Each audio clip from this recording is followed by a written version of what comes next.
family, my fiance's family, hung out, got very fat, ate lots and lots and lots of food.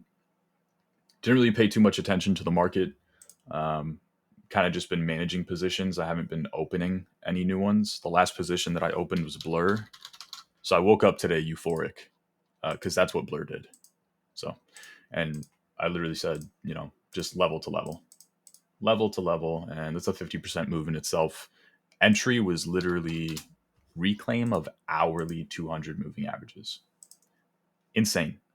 That's how you know we're in a very bullish environment. When you buy a reclaim of hourly 200 moving averages, right, of this trend, you buy the reclaim, retest, pullback, continuation, and then 3 days later, it's up 100%. That's a bull market. That's pretty much exactly why we're here, right? We want to catch those kinds of moves. So Blur was a very nice play for me. Still holding a decent amount of the position, but I've already taken most of that profit off here when we tested this resistance, and then the next bulk of it got taken off here as well. So if it keeps running, great, even better. If it doesn't, then I'm mostly out anyways. It's kind of hard to give back profit on a 100% move. So yeah, so intense it threw me off. Yeah, it's somebody said it a great way the other day. I think it was Sharky. Said something about like being crippled by success, or I don't know, downfall by success or something, winning too hard essentially, which we have to get used to. So really, you are here for crazy moves. You are here for 90% moves in 3 days, right? That's the entire appeal is, to crypto. So when those kinds of things happen, or really before those things happen, you have to allow yourself to see those things happen and allow for them to happen and for you to be rewarded. Um, if we're fumbling positions on a 90% move in 3 days, even though that's incredibly extreme, and yes, it is extreme. If that's the case, then how do you expect to navigate a bull market where things go, 10x, 20x, 100x? So, right? It's the same kind of vibe. So it doesn't really make sense. You're not going to have a fun time trying to navigate peak euphoria when everything's in new all-time highs and the crazy rally that's overextended 50%. You wake up the next day, it's up another 50%. You wake up the day after that, it's up another 20%. You're going to have a tough time dealing with that if you can't even navigate the price action before we get into that kind of like price discovery, euphoria, whatever.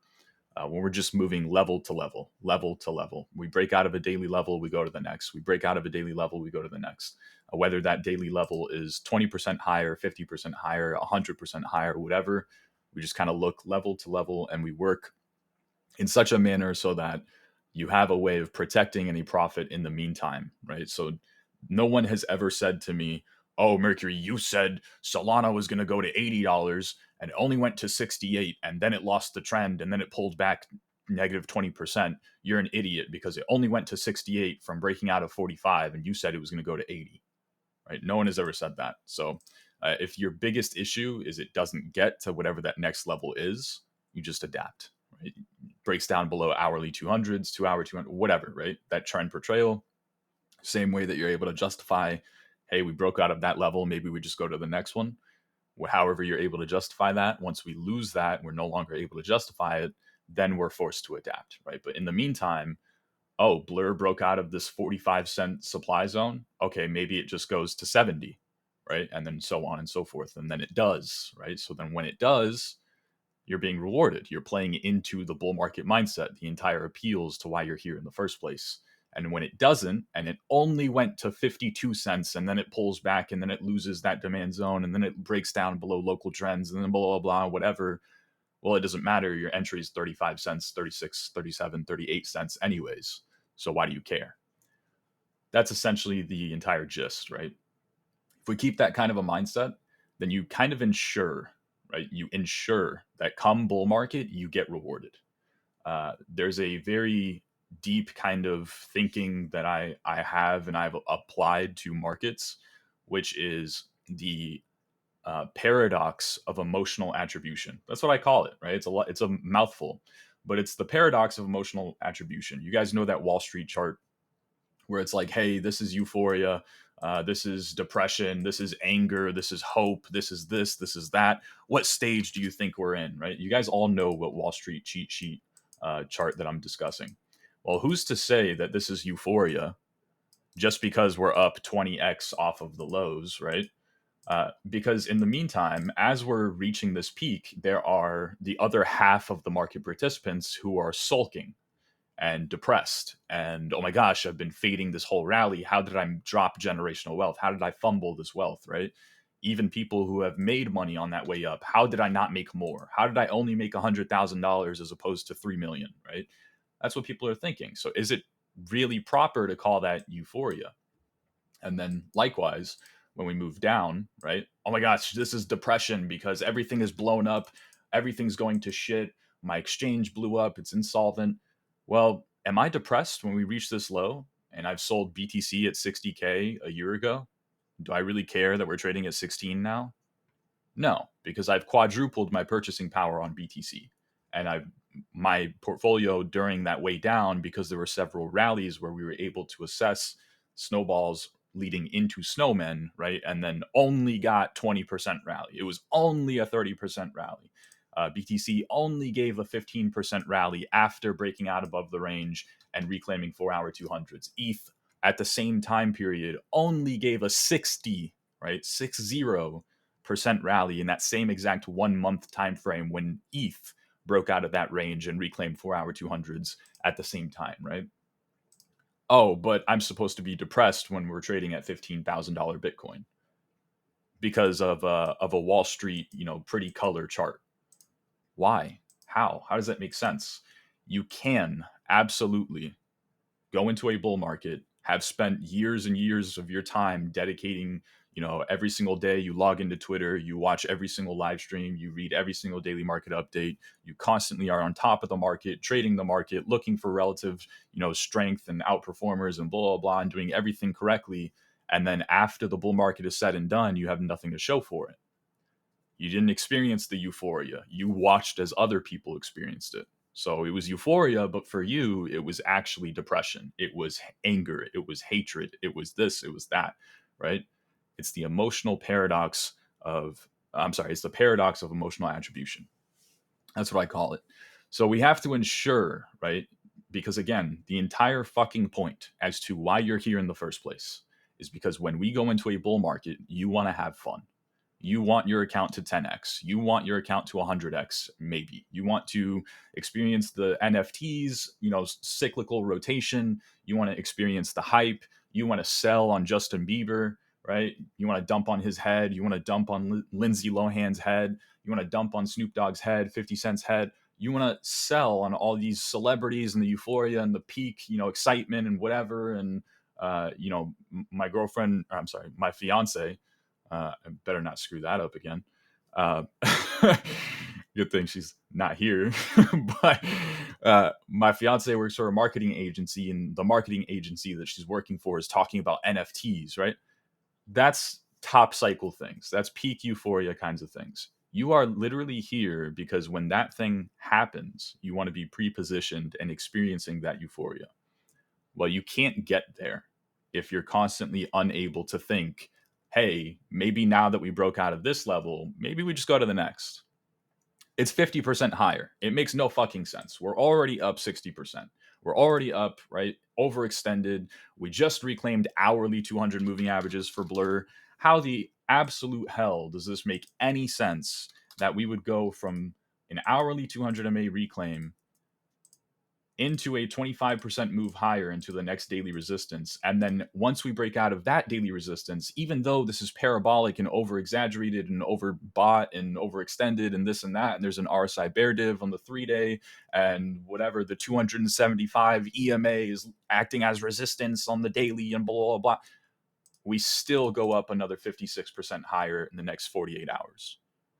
That is exactly what you're here for. So the peak irony in crypto is that literally every single person in this industry is here because they understand that this industry has the ability to defy logic, to totally defy it, right? To rip up 30% in one, daily candlestick, and then the next daily candlestick, oh, I wanted my pullbacks into the 4 hour 200s. Oh, I wanted the perfect beautiful retest and continuation, and I wanted to be able to see that on the daily, and I wanted to be able to call my grandmother and tell her to buy the dip, and then I wanted to see the expansion. Yeah, I was going to buy that, I promise, I really was, but we only got that on the hourly. That's the only place that you could have even seen that structure. We got the pullback, but it was too quick, it was too volatile, it was too strong, it was too parabolic, it was too illogical, it was too irrational. And then from there, we ripped another 50% in the next 48 hours. You are literally here because you understand that this industry has the potential to defy logic. Yet every single time that this industry or a coin or an asset that you're watching or you're trading starts to defy logic, our brains immediately go back to logical thoughts. Isn't that crazy? Isn't that ironic? It doesn't make any sense. You are here because when things start to become illogical and irrational and whatever, you get to bask in the glory and dump on the celebrities' heads, right? You want to sell your Bitcoin to the bankers. You want to dump on Larry Fink's head, right? But yet, when that kind of irrational kind of environment starts to kick in, we start to aside with the Larry Finks and the celebrities and whatever who are not here yet. They're still on the sidelines. They're not interested because they don't care, right? They're too busy being logical, rational participants. They're too busy thinking in a linear kind of state of mind where 7% portfolio gains per year is a pretty damn good gain and reward at the end of the year. That's a good yield, right? That's what you go throw your money into a 401k or a 403b or whatever the fuck, right? Roth IRA, whatever it is. You're going to say, all right, we're going to aim to get you 7, 8, maybe 10% annually. That's what they're looking for. 100% in 3 days. This is the entire appeal to crypto. Yet every time you start to feel yourself in a winning trade that goes up 20%, 30%, 50%, 100%, whatever, in a relatively short period of time, no, I'm not going to sit here and bullshit you and say that, oh, 100% is not extreme. You just suck at trading. No, it is extreme. It absolutely is. It's irrational. It doesn't make any fucking sense. How does this market manage to pull 100% moves in the span of 3 days? How does that make sense? That's not logical. That's very far detached from reality. But that's the point, though. That's literally why you're here. So if you want a chance of playing into that to a greater degree, fuck the blur chart. Fuck it. It doesn't matter. It's negligible. Who the fuck cares about a 100% move in 3 days? Yeah, I caught it. Sure, it's an amazing trade. Yay, I get to wake up euphoric today. It's not what created generational wealth 20 years from now for me. It's just one of the stepping stones. That's it. Fuck the blur chart. 100% move in 3 days. We're not talking about 100% move in 3 days. We're talking about the difference between making 100x come next bull market and suffering and sitting on the sidelines and, oh, I'm supposed to be euphoric, but here I am watching all of my friends make a shit ton of money and I'm not euphoric. This fucking sucks. I'm depressed. I hate this market. How did I manage to do this? I just wasted the past 2 years of my life. Blah blah blah.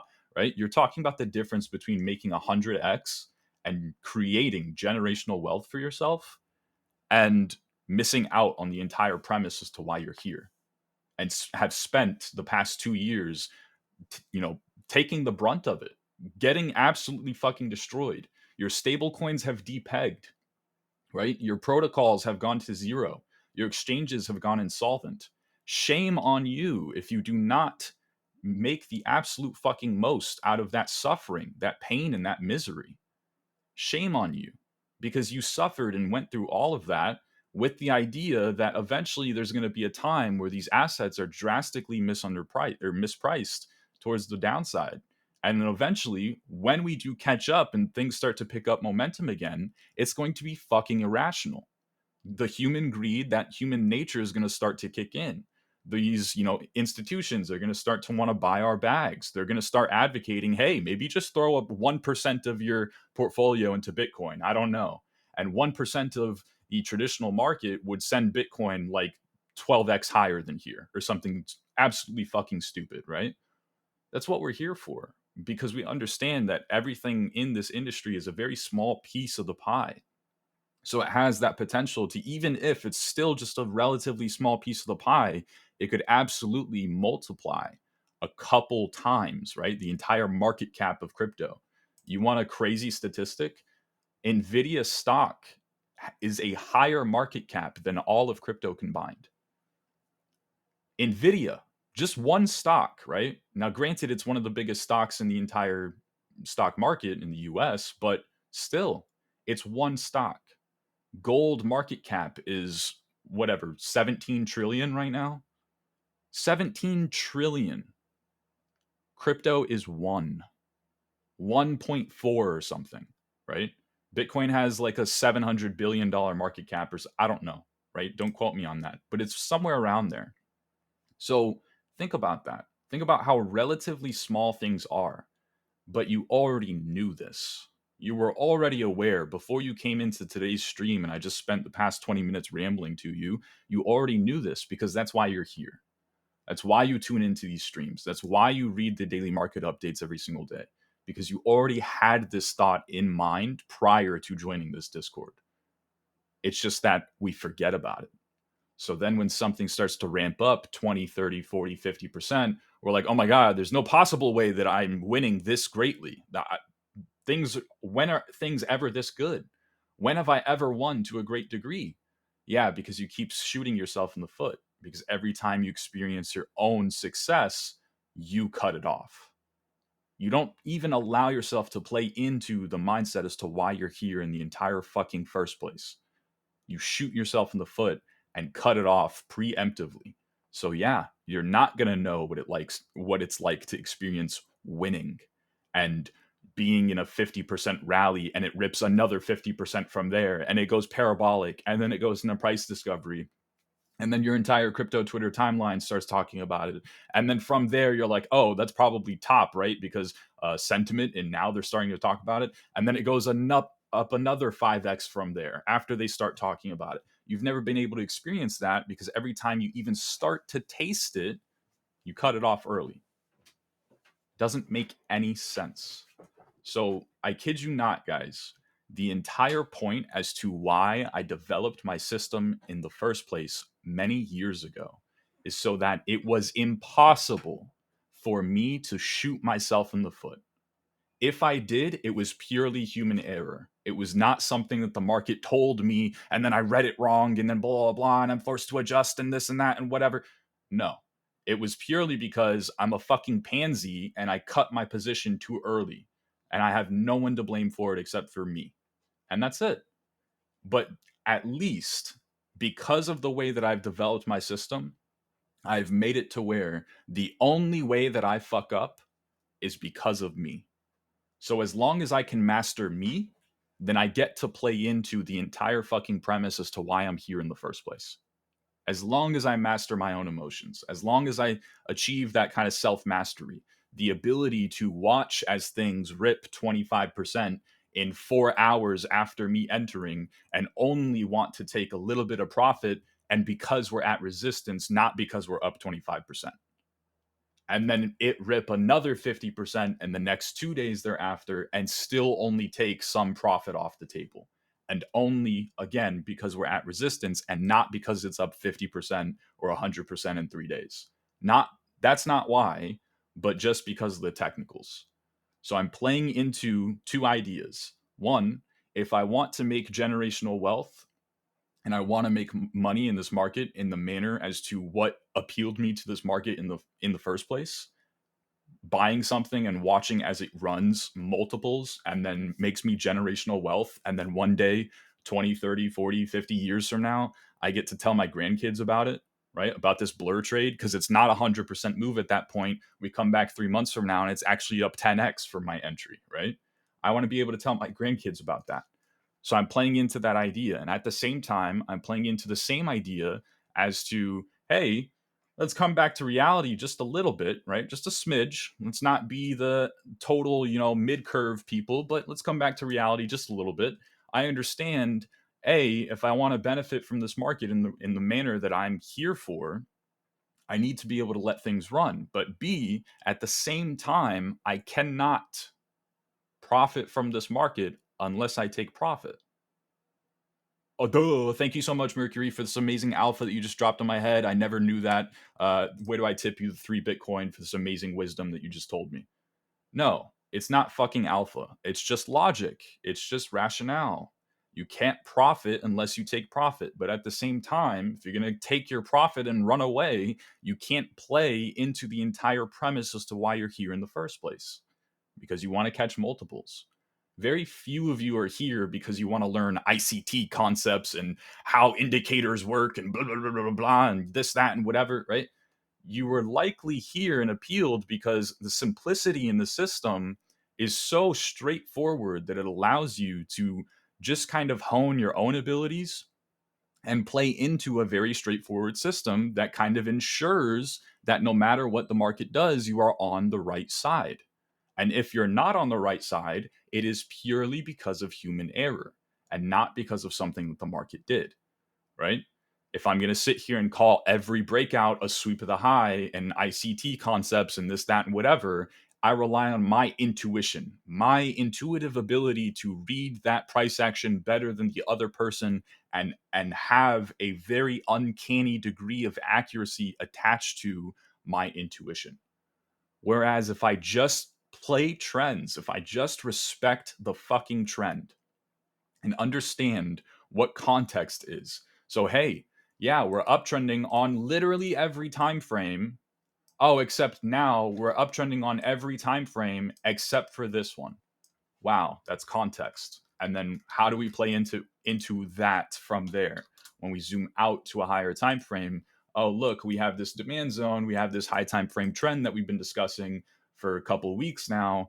If we hold that region, that's a nice little bounce point so that we can continue the uptrend anyways, right? It was only a snowball of weakness. Notice how every single stupid kiddish analogy allows me to understand my system to a better degree so that I can play into the entire fucking premise as to why I'm here.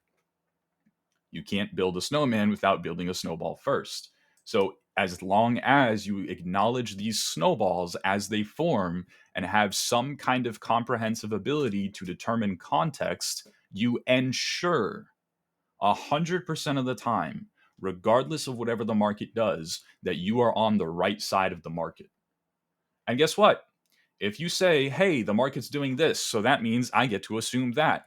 These words and amazing definitions and cope analysis exists so that you can apply them and say, oh, that was actually a deviation.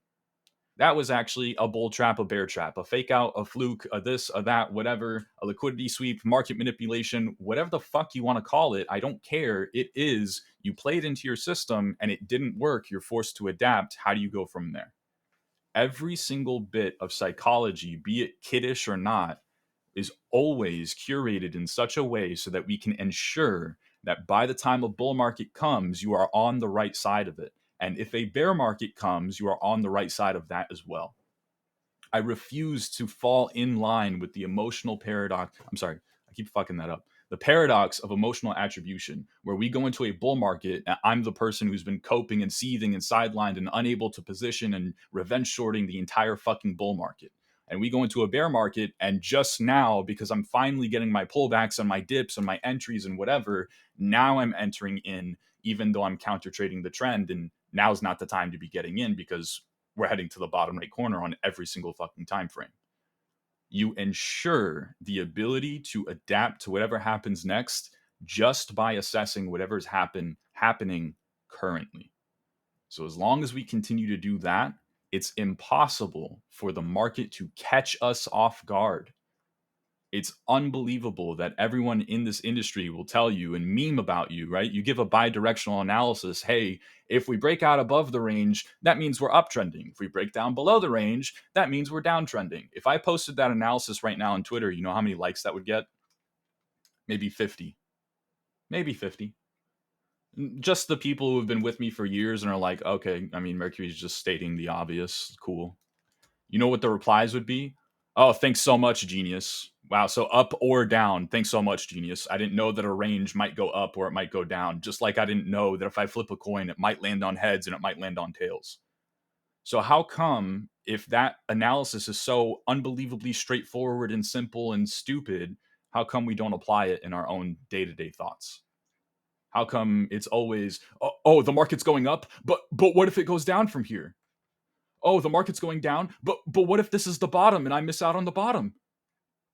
No, the market can only either ever do one of two things. As long as you just acknowledge whatever it's doing at that time, you allow yourself the ability to either be right because it will continue doing whatever it's doing, or it's going to change that and do something else. And I would hope that if it does that something else, then you have the ability, right? The actual ability to adapt. And that's where your success in markets stems from, the ability to adapt to whatever happens next. It's not that you didn't know that Blur was heading to the top right corner on every single time frame. It's not that you didn't know that. It's that when we're inevitably in one position, we will always fear the direct opposite. Whatever fear is always inherently going to be tied parallel to that position. In markets, there is always a fear to have. So, Max, I know that I'm going on this entire rant because of something you said, but I'm not trying to bash you. But if you're long on Blur and we go into a resistance level and we're up 25% and it happened relatively, volatile, fashion, then your fear is, oh shit, what if we retrace and we go back to my entry and then we lose the trend and then we break down and then I'm forced out of the trade and I didn't make as much money as I could. So your action there, therefore, because you're playing into that fear, was all right. Let me just capitulate at resistance. Let me just sell the right. Maybe I'm selling the top. Maybe it gives me a pullback, and then I get to buy the pullback and the dip, and I get to enter right back at my entry point, and I'll feel a lot more comfortable then. And then that way, maybe I can mitigate my fear. But as soon as you cut that position, what's your thoughts, right? As soon as you cut that position and Blur moves 1% higher thereafter in the next 4 hours, what's your afterthought? What's your next fear? Oh shit, did I sell too early? Am I going to miss out on Blur? Did I just paper hand generational wealth? Right? So in any position that you're in the market, there is always a fear to have. I'm not going to sit here and bullshit you because it would be bullshit. It absolutely would be bullshit for me to say Blur went up 25% and I absolutely knew because I have balls of fucking steel that we were just going to continue higher anyways. And I just didn't give a shit about your stupid little pansy fear that maybe we're going to pull back to my entry. No, because I'm stoic. I'm Marcus Aurelius himself and I just have balls of steel. No, of course that's my fear, right? It's always going to be your fear, though. If you're constantly playing into your fears, expect to get whipsawed.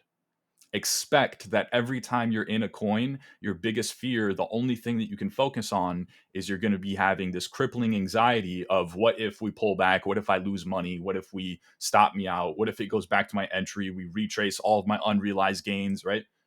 And then as soon as you're out of that position, oh shit, did I just paper hand the bottom? Oh my gosh, is now that I'm out of the trade, now we're gonna rally. Now I'm gonna miss out on this move. Now this, now that.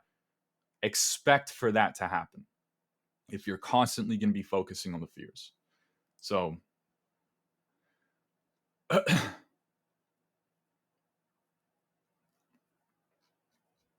right.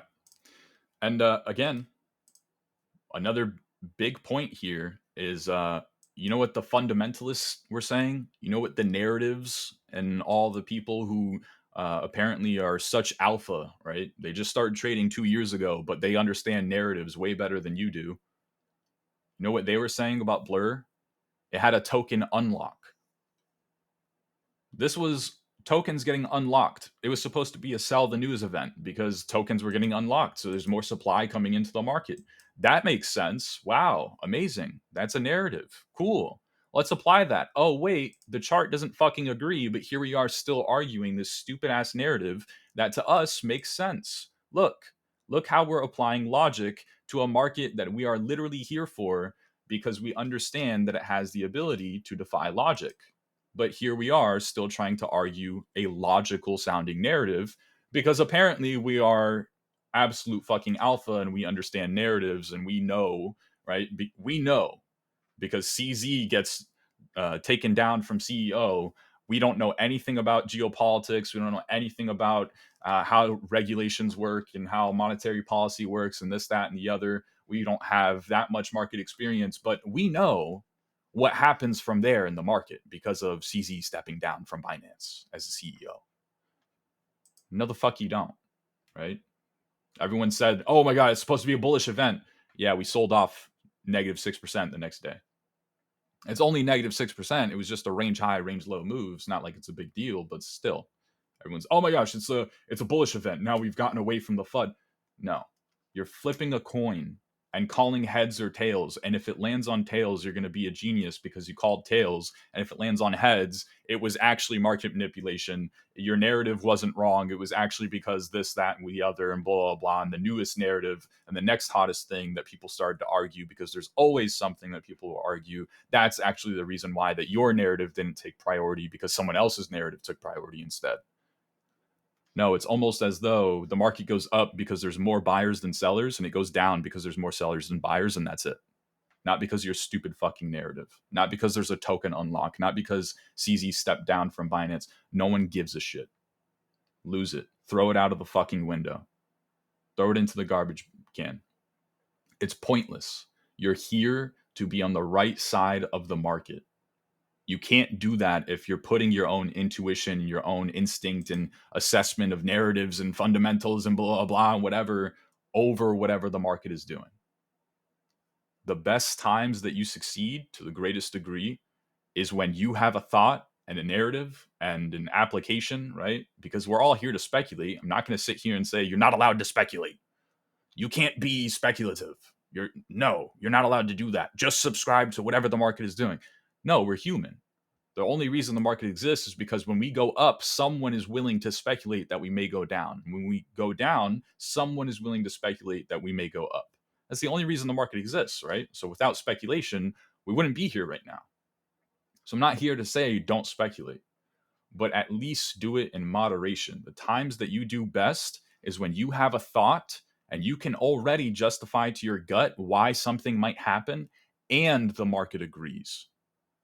So as long as the market doesn't agree with your stupid thought, maybe just consider it a stupid thought and wait for the market to agree. I don't know. You might find that by the time that it agrees, we're already up 40% off the lows in a month. I don't know, right? I know people who have been making an argument that the bond yield curves were inverted, which started somewhere in June of 2022. I believe. They started making that argument in June of 2022. Well, crypto went down since June of 2022. So for all of that 6 months that we were going down, they were right. Except what happened? The bond yield curves are still fucking inverted. It's been a year since then. And they're still making the same argument. We're up 100% on the base asset in the past year. They're still making the bond yield curves are inverted argument. The narrative is still applicable, but the chart stopped fucking agreeing long ago. You either adapt or die. Your adaptation, your ability to adapt to the market is going to dictate your success. But if you're constantly shooting yourself in the foot and not even allowing yourself to play into the entire premise as to why you're here, expect to be whipsawed. Expect to lose money. Expect for us to go into a bull market eventually and for you to have absolutely no fucking fun at all. You're going to be depressed and worried about, oh my God, how did I fumble this generational wealth? And I see all these celebrities tweeting about this coin and how it just goes up another 30% the day after and blah, blah, blah, and yada, yada. How did I manage to find myself in this position? What did I spend the past 2 years here for? Suffering through stablecoin depegs and exchange blow ups and blah, blah, blah. How did I do this? Expect for that to happen if that's going to be the way you approach markets. Honestly. Now, it's not to say every time we reclaim hourly 200s and a chart looks good and it's heading to the top right corner, we have to do a 100% move in the next 3 days. No, we don't have to. That's why we rely on the ability to adapt, not whatever the market does. If Blur only goes up 25% and then loses the trend all over again, well, my biggest worry is that it only went up 25% before losing the trend again, before forcing me to adapt. Even if it just said, screw you, Mercury, you don't know what relative strength looks like. We're just going to continue lower anyways. Fuck you. The token unlock actually is a sell the news event. The logical mid curve narrative actually is the narrative to be playing into. Screw you. And it's just another loss. Tag it on. Who the fuck cares? It's just another loss. Tag it on. I've had a million of them. Portfolio new all-time high, by the way. But I've had a million losses. I've experienced what it's like to be wrong a million times over. Oh, but my portfolio is at new all-time highs.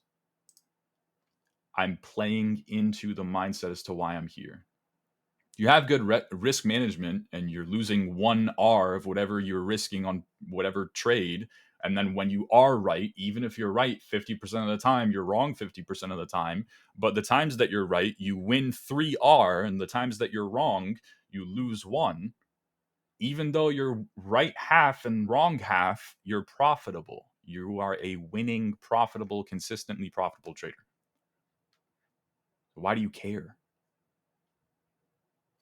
Fears, emotions. We're human. Got to play against that. Got to lose that, right? Oh, and now we can start the stream. Now we can start the stream. So BTC is breaking out of this range. We are threatening that range high breakout. We have already broken out of the range, but we threaten that push upwards into the next daily supply zone, 40.8K. There's a lot that I want to talk about here. So a lot of this is going to be speculative, but it's also going to be tied in with TA. So something that I pointed out to you guys, because let's get this very, very clear. I don't want anyone to misunderstand me. We are now in the assumption that, oh, we broke out above that range. Maybe we just go to whatever the next level is, right? So when we were trading in this range and our level was this level, literally. I mean, it's not drawn on the chart right now. I deleted the gray box to kind of just put a higher emphasis on the actual local resistance portrayal. But we said 37.4K, somewhere around that region. That's our next daily supply zone. So now that we're breaking out above that range, then we look for that test of that next resistance level. We said the exact same thing back here, by the way, and we were wrong. Absolutely wrong. Mercury was not right. I don't get to come back and claim clout. Nope, none of that. It was a deviation. It was a fluke. It was a fake out. It was a liquidity sweep. All the ICT traders and their FVGs and blah, blah, blah, whatever, right? They won. Good on them. But when we finally go to trend upwards again, the entire premise as to why we're here, they're going to be wrong. And I'm going to be playing into the entire premise as to why I'm here. And then if Bitcoin goes to new all-time highs from here, I'm not the person who is trying to call this a sweep of the highs and that and a sweep of the highs and so on and so forth, right? It's impossible. Possible for me to find myself on the wrong side of the market. However, we were wrong. So what happens if we're wrong? We're forced to adapt. How will we adapt? The assumption is we go to here now, right? Level to level. We break out of one level, we go to the next. We break out of one level, we go to the next. We break out of one level, we go to the next. Ping pong, ping pong, ping pong, right? Eventually, we're going to be wrong. We know that. All trends break, every single one. That's why they're called trends and not permanents. So in the event that we fail to continue higher from here and we deviate back inside of the range and we start to lose trends. So at this point, something like 2-hour 200 moving averages are starting to portray the high time frame trend. So if we start to lose that trend, we start breaking structures bearishly, suddenly this starts to become a lot uglier. This is now pretty bearish. At that point, we've now accumulated maybe a snowball, maybe a bigger snowball, maybe the body of a snowman, right? We've started to ramp up in the bearish arguments from there. We can't justify going to 40.8K because guess what? If we wanted to get back to 40.8K, right, and we're trading, let's say here, what do you have to do? You got to get back above those 2-hour 200s. So as long as we weren't above those 2-hour 200s, we would not really attach too high of a probability to getting here in the very short term. We still understand the higher time frame context that even when you zoom out, we're still bullish, right? The issue with that analysis is that's as true here as it is here, right? You tell me. If I ask little Timmy, the 4-year-old, which way is that chart headed? He's going to tell me up if we're trading here. He's still going to tell me up if we're trading here. He's still going to tell me up. He's still going to tell me up. Technically, even if we're trading here, he's still going to tell me we're headed up. We give up our arguments when we lose this region. Because suddenly now we're losing a very key argument, a portrayal as to why we are doing the thing that little Timmy says that we are doing. Heading to the top right corner, going up, bull market, euphoria, people are coping on the sideline. Whatever narrative that you want to attribute doesn't matter. Even a 4-year-old understands that the market's going up. The issue is that 4-year-old analysis is still just as relevant for all of that price action. And technically, all of this as well. So it's essentially the equivalent of saying, hey, as long as we hold somewhere higher than negative 33% lower from current price, we're still bullish. Is that a good analysis? If I came in and gave you that in the daily market update or today's live stream, and I said that to you, would you go, oh my God, that was alpha. Thank you so much, Mercury. I didn't know that, blah, blah, blah.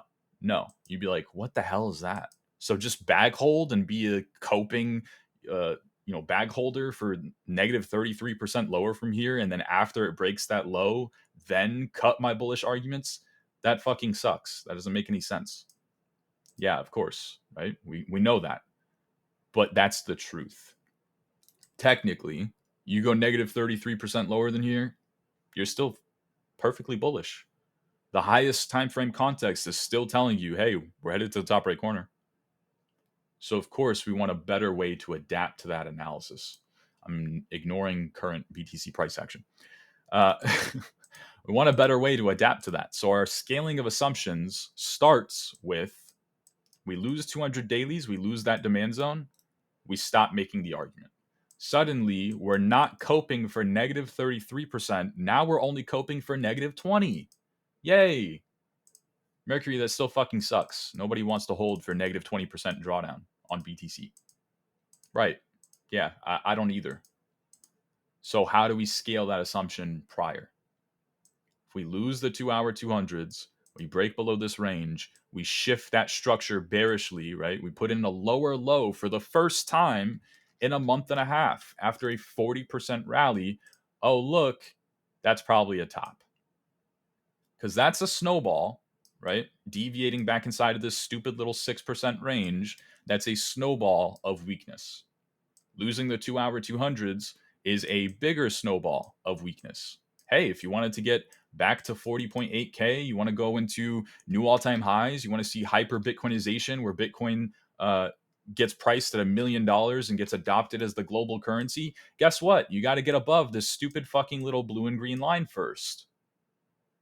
So we're compounding onto those bearish arguments. We break down below that range. Suddenly, this is now like the body of a snowman. There's a lot of bearish arguments, right? Snowball, deviation implies back into the norm. So range highs, mid-range, range lows. We lose the 2-hour 200s as well. Okay, now we have a greater argument. We've not lost those 2-hour 200s anytime the past month and a half and 40% of uptrend. We lose the range low. Oh shit, now we're breaking down below the range as well. We don't even have that as an argument, right? Because meanwhile, as we're downtrending into that 6% move, we're going to say, oh, well, at the same time, the context is we're still ranging, right? You could just say that we're still ranging. So at some point, we lose all those arguments. Once we lose all those arguments, the assumption becomes a more macro kind of top has now been put in. We can look for an additional negative 12% from here, and maybe then some, right? Maybe we say, screw your higher time frame bullish arguments. We're just going to continue lower. This is all a deviation. It's all a fluke to this 7-month-long range, and we're actually just going to continue ranging, right? And meanwhile, little Timmy's still going to be coping on the sideline. The 4-year-old is still going to be saying, yeah, but we're still headed to the top right corner. We're still headed to the top. We're still headed top right corner. We're still headed. We will have adapted plenty prior to any of that happening. because we just assess the market for what it's doing today. And we assume what that may mean based off of context, right? We have not put in a lower low anytime in the past month and 40% of uptrend. So I don't know. Maybe if we put in a lower low, maybe that's different this time, considering we haven't been able to do it anytime the past 6 weeks. But I don't know. Crazy thought, right? No, it's not alpha. It's just logic. We allow ourselves the ability to play into whatever happens next by just simply assessing whatever's happening today. So, in the event that we start to show weakness and that weakness compounds, you will start to hear me say, maybe that's a macro top. In the meantime, what is the assumption? If we break out above the range and it looks like a breakout and it smells like a breakout and it trades like a breakout, it's a breakout. Consider it a breakout. And that way, if you always consider it a breakout, when we go into a bull market, you won't be the person saying, oh, it's actually a sweep of the highs. It's actually a deviation. It's actually market manipulation, a liquidity sweep, a this, a that, a bull trap, a fake out, a whatever, right? You won't be making those arguments heading into a bull market when it happens, because guess what? It is going to happen because humans are fucking greedy. Humans are greedy, right? It's innate nature. So it's going to happen eventually. Again, that's why you're here. It's why you've spent the past 2 years watching streams from me and going through all the pain and suffering and USDC, DPEG, and whatever, right? So it's going to happen one day. You can't get there if you're calling every breakout a deviation or a sweep of the highs or a fluke or a liquidity sweep or a bull trap or this or that or whatever. Throw that shit out the window. After it happens, then apply it. Then whatever terminology you want to apply, I don't care. They all stick. They all mean relatively the exact same shit. Then we get to speculate and tie ourselves in with the bearish arguments, and then gradually scale those assumptions, and then get an edge as to what the market may do, and have a backup plan.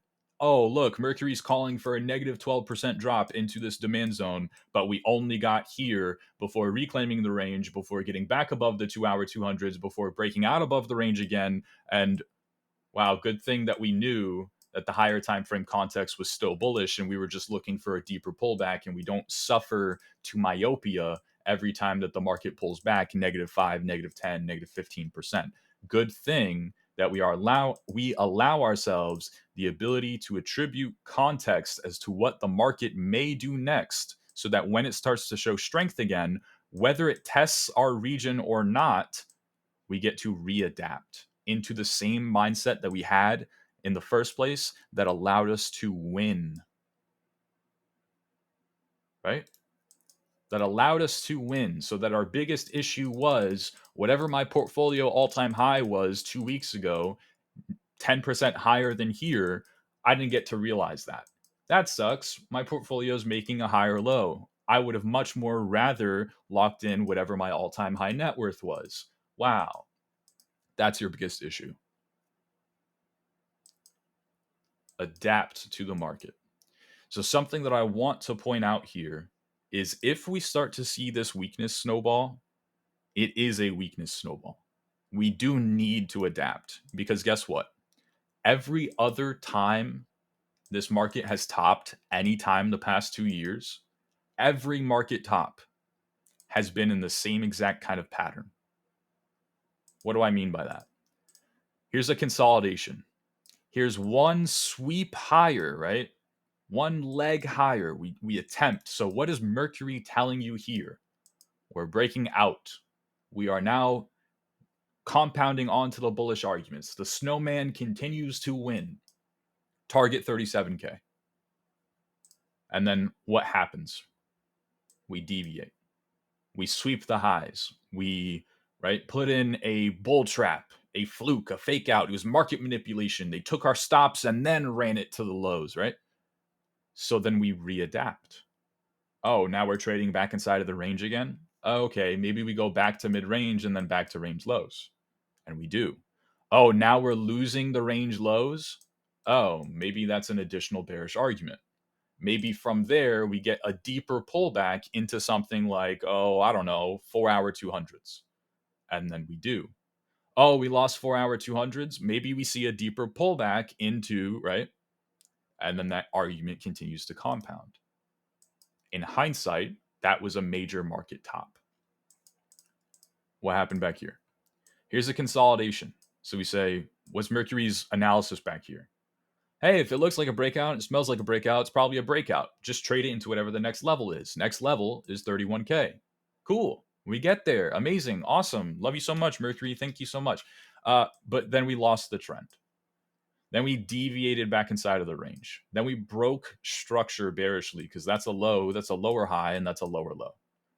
So all of these three things deviating back inside of this range, shifting structure bearishly, and losing at the time what was our high time frame trend per trail, 2-hour 200 moving averages. We did all three of those things at relatively the exact same price point. What's the assumption? We probably continue lower from there. Maybe that's a top. And then we get -7% before the whipsaw, and then we readjust, and then it's plan A part 2, and then it's plan C, and then we say, okay, so maybe we go sideways for a long time, and then we go sideways for a long time, and then from that sideways we break down, and what happens? In hindsight, that was a top. Let's continue. What happened back here? Consolidation, sweep of the highs, deviate back inside, lose a local trend per trail, hourly 200 moving averages at the time. We had 4-hour 200s high time frame trend. We said, screw that. We're going to lose that too. Additional -15% drop. USDC depeg. Oh my gosh, nobody could have ever possibly seen this coming, except it was literally in the charts, bro. Even the fucking 4-year-old knew that we were downtrending. Cool. And then by the time that USDC depeg happens, you're like, do I want to buy some Bitcoin here for the entire fucking point as to why it exists? The entire premise as to why Bitcoin exists in the first place is to mitigate things like this, where currency devalues, right? Do I want to buy some Bitcoin here? You know who wasn't asking themselves that question? The same people who are like, just market buy. It's going higher. It's going higher. Market buy. Just dollar cost average your position. Oh, you're at a loss. You're at unrealized drawdown. Doesn't matter. Just buy more. It's going to go up. You know who's not telling themselves that they're going to buy the USDC depeg fear and play into the entire fundamental thesis as to why Bitcoin exists in the first place? The people who did not look to adapt in any form, in any manner, where the snowball of weakness starts here, then it compounds into a greater snowball because we lose hourly 200s, and then we lose the 4-hour 200s, which happens there, right? Oh, suddenly, then USDC depeg happens. Oh my gosh, here's a narrative. That's why we sold off. It wasn't because the chart was heading to the bottom right corner and there was more sellers than buyers. It was because from here to there, right? From here to here, that was USDC depeg. That's why we were selling off. It was insider information. It was this, it was that. No, it was the market just doing the market things, right? Oh, and then we reversed. And then if you didn't buy that, you should have adapted, and then so on and so forth, and blah, blah, blah, and yada, yada. But you at least allow yourself the ability to take advantage of opportunity because you adapted to the market prior. What happened prior to that? At yet again, another major market top. Here's a range. I drew that absolutely terribly. There's a range. We break out. We look for that leg higher. What's Mercury telling you here? Oh, if it looks like a breakout, it smells like a breakout, it trades like a breakout, it's probably a breakout. Look for that push into 25K. And then what do? We deviate.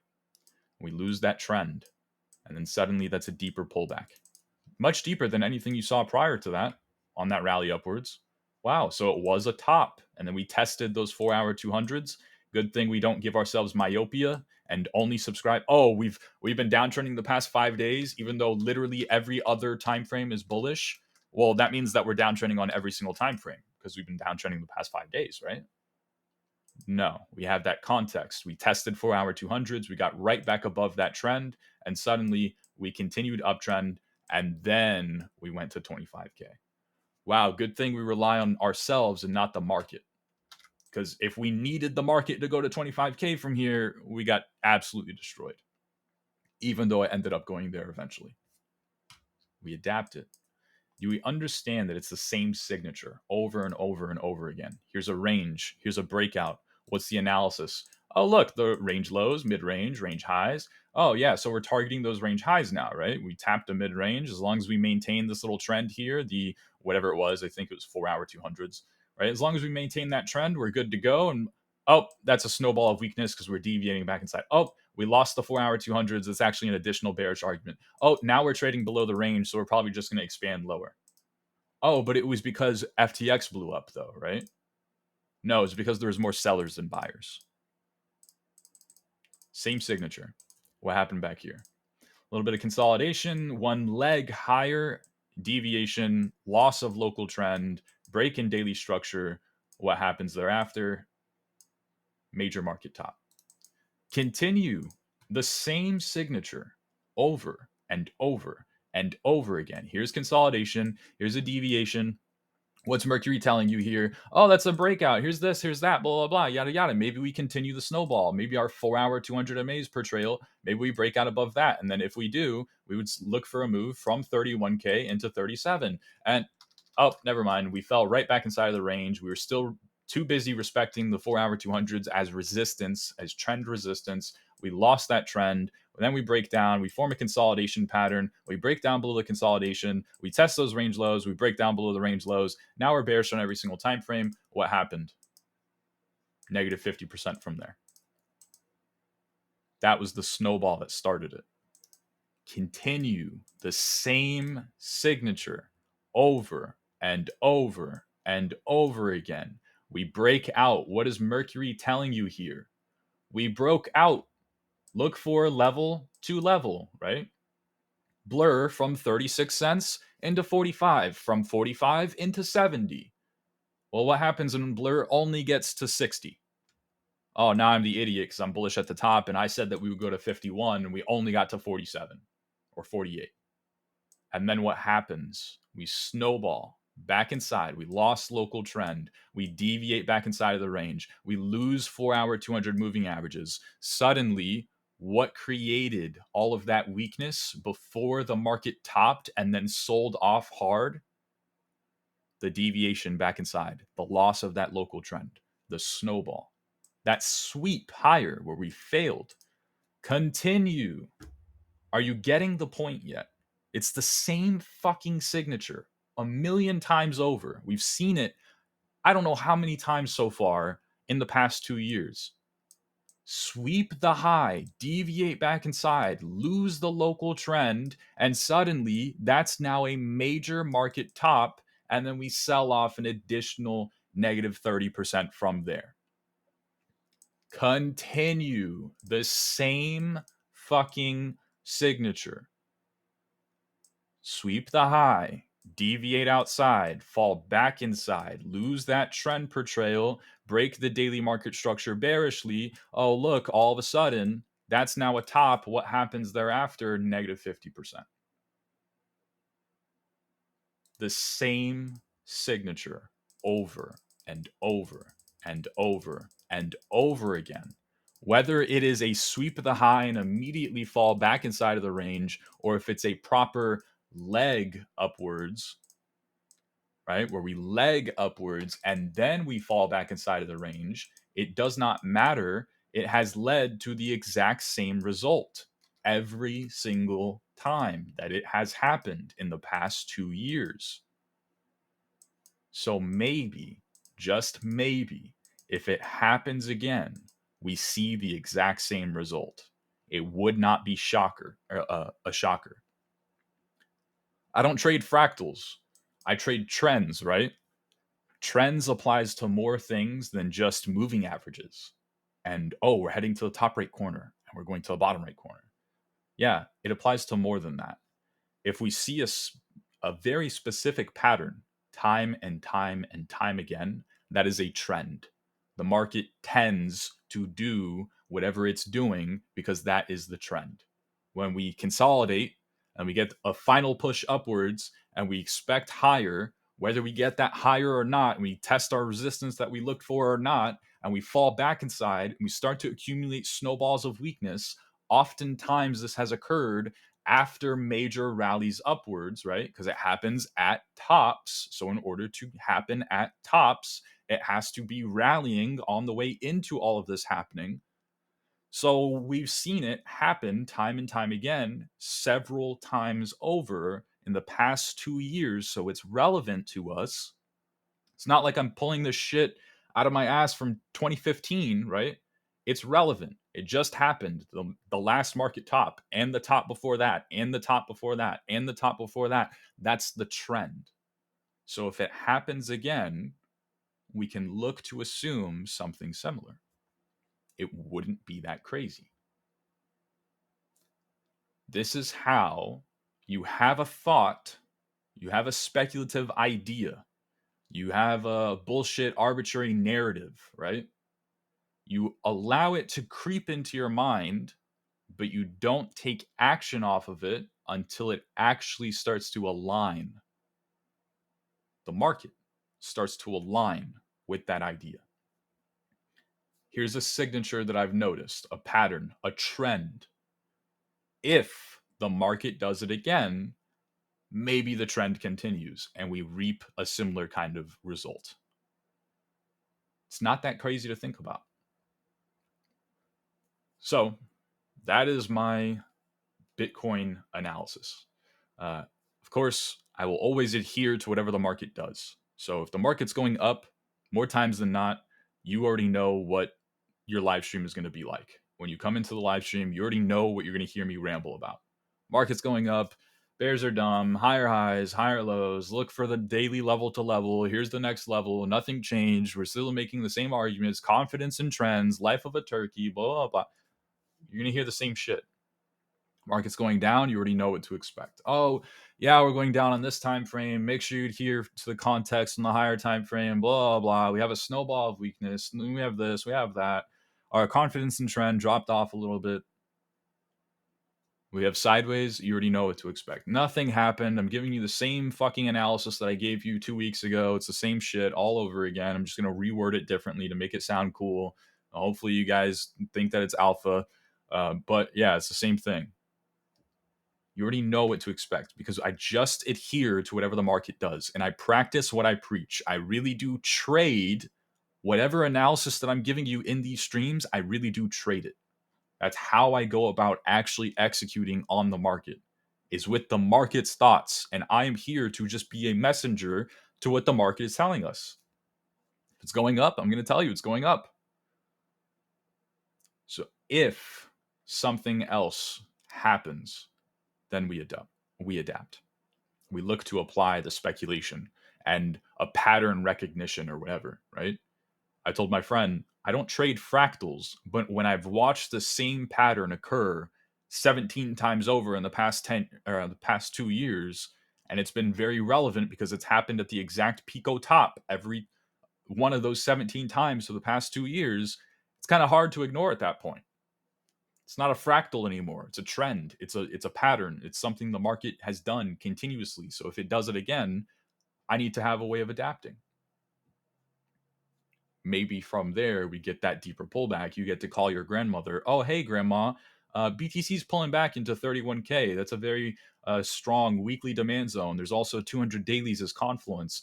This seems like a pretty good region to maybe buy the dip if you don't have myopia and you haven't succumbed to, oh my gosh, we're downtrending negative 15%. And you have the ability to look outwards on a much higher time frame and say, oh yeah, we're still uptrending though. So maybe we just run it back turbo if we reclaim those snowballs, right?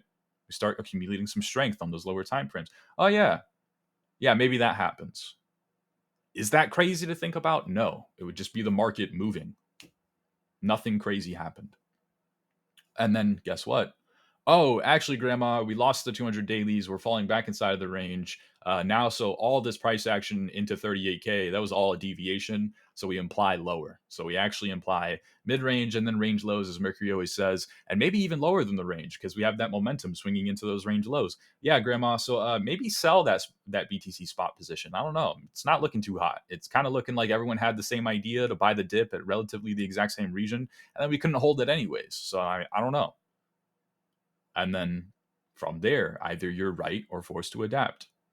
Oh, hey, Grandma, I know I just called you 5 days ago, but we actually reclaimed the 200 dailies. We're back outside of the range. We're reclaiming hourly 200s. So maybe we're going to go up again. And it was actually just a fluke and a deviation, and we swept the lows and blah, blah, blah. We stopped out everyone and their grandmothers. and then we're actually just going to run it back. We just adapt to whatever happens next by assessing whatever's currently happening. And this is how, regardless of whatever happens in the market, next stream, you will always hear me come back and say, I told you so. I told you so. Because in every stream, I tell you up or down. Oh my gosh, thank you so much, Mercury. Where do I tip you the 3 BTC for telling me that the coin might land on heads, but it also might land on tails? And you know that's not true. I don't always just hedge my analysis or whatever, right? But essentially, I say, hey, look for this, and if that doesn't happen, instead something else happens, then assume this. And then here's how do we adapt from there, and blah, blah, blah, yada, yada. But that's how I'm always able to say whatever happens in the meantime, next stream, yep, I told you so. Because I'm always right, because the market's always right. And I'm always just aligned with whatever the market is doing.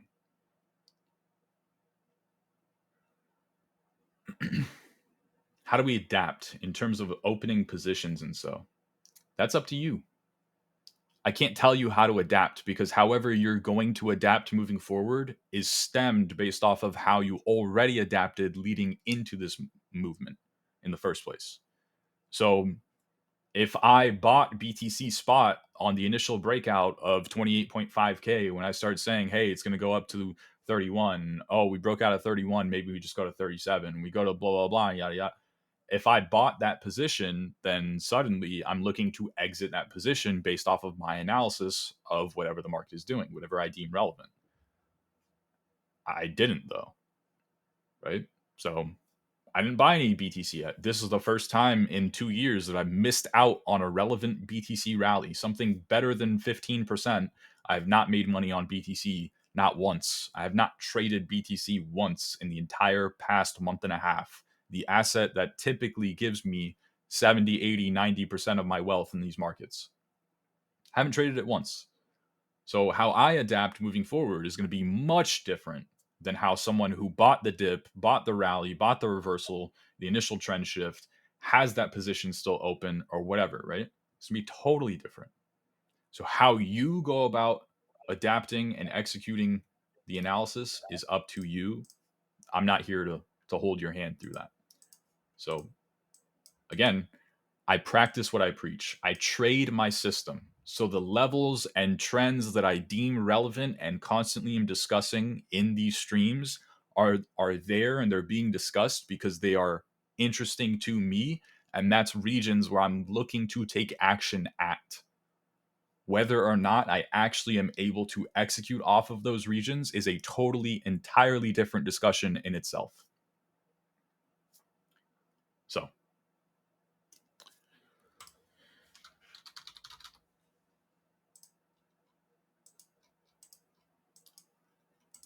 all right. So for something like Ethereum, I'm sorry, I know that's not the answer that you want, but it's the truth. You got to start clicking the buttons and got to start learning your own way of how you think and how your brain ticks and how you want to adapt and how you want to approach the market and play into your own system and pros and cons and blah, blah, blah. And, right? Everything is pros and cons. I kind of just implore you guys to think in that manner. You're going to say, hey, I'm going to buy the shift of trend, the initial breakout of the trend. What are the pros and cons that come with that? Or if you're going to try and buy the bottom before we shift the trend, what are the pros and cons that come with that? Just think about it in that kind of manner. And then once you accept a specific set of pros and cons with whatever decision you make, once you've truly accepted it, not convinced yourself that you're willing to accept it, and then when it actually happens, you're like, oh, this fucking sucks. It's not that you didn't know that it might happen. It's just that you convinced yourself that you were okay with that con. And then by the time that the market said, hey, you said you were okay with this con, right? That's why you justified not buying. That's why you justified shorting. That's why you justified taking a position and having some exposure. Well, guess what? We're actually going to force you to accept that con. And then by the time that the market does that, are you actually willing to accept it? Right? So when I tell myself, hey, BTC is breaking out here, 28.5K, as we get above that level, we're bullish now. We can run it to 31. From 31, we break out above that. Now the entire market environment changes, and when we go to 37 and so on and so forth and blah, blah, blah. The way that I assessed my pros and cons at the time was, okay, well, we're trading below 28.5K. Do I want to buy here and hope that we get that breakout for that additional 10% move? And my answer, honestly, was no. At the time, I did not see that as the more appealing decision for me. Why? Well, because I had ledger exposure. Oh, and also here's this altcoin that looks a lot better than BTC. Aave at the time was threatening a 30% move upwards into its next daily resistance, and it was outperforming BTC. Here's Stacks, which also looks pretty damn good. Here's Maker, which also looks pretty damn good. I can go take these altcoin plays, and if BTC gets that 10% move, even though I've missed BTC where I usually make all my money, I still have a ledger exposure, and I can go play these altcoins that are outperforming. Maybe I make more money. Okay, cool. I just justified not taking BTC. I accepted if BTC goes up from there, I miss out. I knew what the analysis was. I came in and told you guys the analysis. Above 28.5K, I don't have any bearish arguments anymore. When we go to 31, maybe we break out of 31 too. Don't tell me that the range can't break out. It's like saying a coin can't land on the other side, right? If we break out of the range, then suddenly we're bullish on every time frame. It's not that I didn't know that, but executing off of it is an entirely different discussion in itself. How I approach the market is likely to be not even fucking close to how you approach it, because you live in a different time zone than me. You are not the same person as me. You are not the same age as me. You do not have the same financial status. Your portfolio is not shaped up the same way. Maybe I make less money in income than you do, and you have much more in your bank account than I do, right? All these different variables go into effect, and those things determine how you approach the market. I always say there's three things that actually matter in markets: probabilities. I butchered that word. Risk, reward, personal situation. These are the three things that actually matter in markets. So probabilities is snowball to snowman. We don't have the ability to actually perceive the probabilities in a statistical manner. I can't tell you exactly what the chances are that BTC goes to $100,000. But I can assume that if we're below 200 dailies, or below 4-hour 200s, or below hourly 200s, or making a new low on every single time frame, the probability that we go to $100,000 BTC is not that high. But suddenly, as we get above hourly 200s, that's a snowball. If we were ever going to get to $100,000, got to get above hourly 200s first. That's a good start. So there's a lot more snowballs in the world than there are snowmen, right? So it's only a kind of tiny shift in probabilities. This is not poker or blackjack. We can't give ourselves standard deviations as to what the probabilities actually are. You just have to have a way of perceiving them. When we reclaim 4-hour 200s, we reclaim daily 200s. Now we've broken weekly structure bullishly. Now there's no resistance above our heads, and we're essentially in price discovery.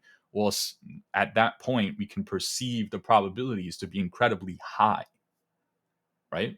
But with each gradual assumption, we get to scale that perception just a little bit more, or maybe significantly more. That's probabilities. The snowball to snowman way of thinking, that's just probabilities. Perceived, right? There should be a parentheses, perceived, and then probabilities. Risk reward, you know this. At any given time, you know this. It's just this. This is your risk reward. It's that number right here. Oh, it's 3R on this trade. 1 risk, 3 reward. So it's a 3R trade. That's it. So that one's tangible. That's very easy. That's not, oh, here's perceived. We can't actually fathom it, blah, blah, blah. No, it's a number. You know exactly what that number is. Most times. Personal situation. Personal situation is, how much do you have in your bank account? What's your life like? What are your responsibilities? Do you have consistent income? How's your portfolio set up? What kind of, I don't know, what kind of system are you trading? Are you better at scalping or swing trades? Are you here to invest? Are you not here to invest? Are you here to accumulate more BTC? Or are you here to accumulate USD? Everything else, literally everything else, this is like 99% of the variables are in number 3. But in trading, we focus on these two. How the fuck does that make sense? Because it's just supposed to be probabilities and risk reward, right? We have a high probability trade, we take the trade, and it gives us 6R. So theoretically, I should be able to just send you guys some setups, some pretty nice little setups that I deem highly probable, and everyone makes money, right? We all generate wealth, and we all have something to show for it. No one's coping and falling into the paradox of emotional attribution at the end of the bull market. Guess what? I experienced that. I watched for a full bull market as traders that are better than me sent trades and generated fucking wealth, right? Generational wealth. They generated it over times. Taking a trade, losing, taking another trade, winning, taking another trade, losing, taking another trade, winning. And I watched as hundreds of people attempted to copy these successful traders in a bull market, only to come to find out at the end of 2 or 3 years, 80% of them did not actually profit.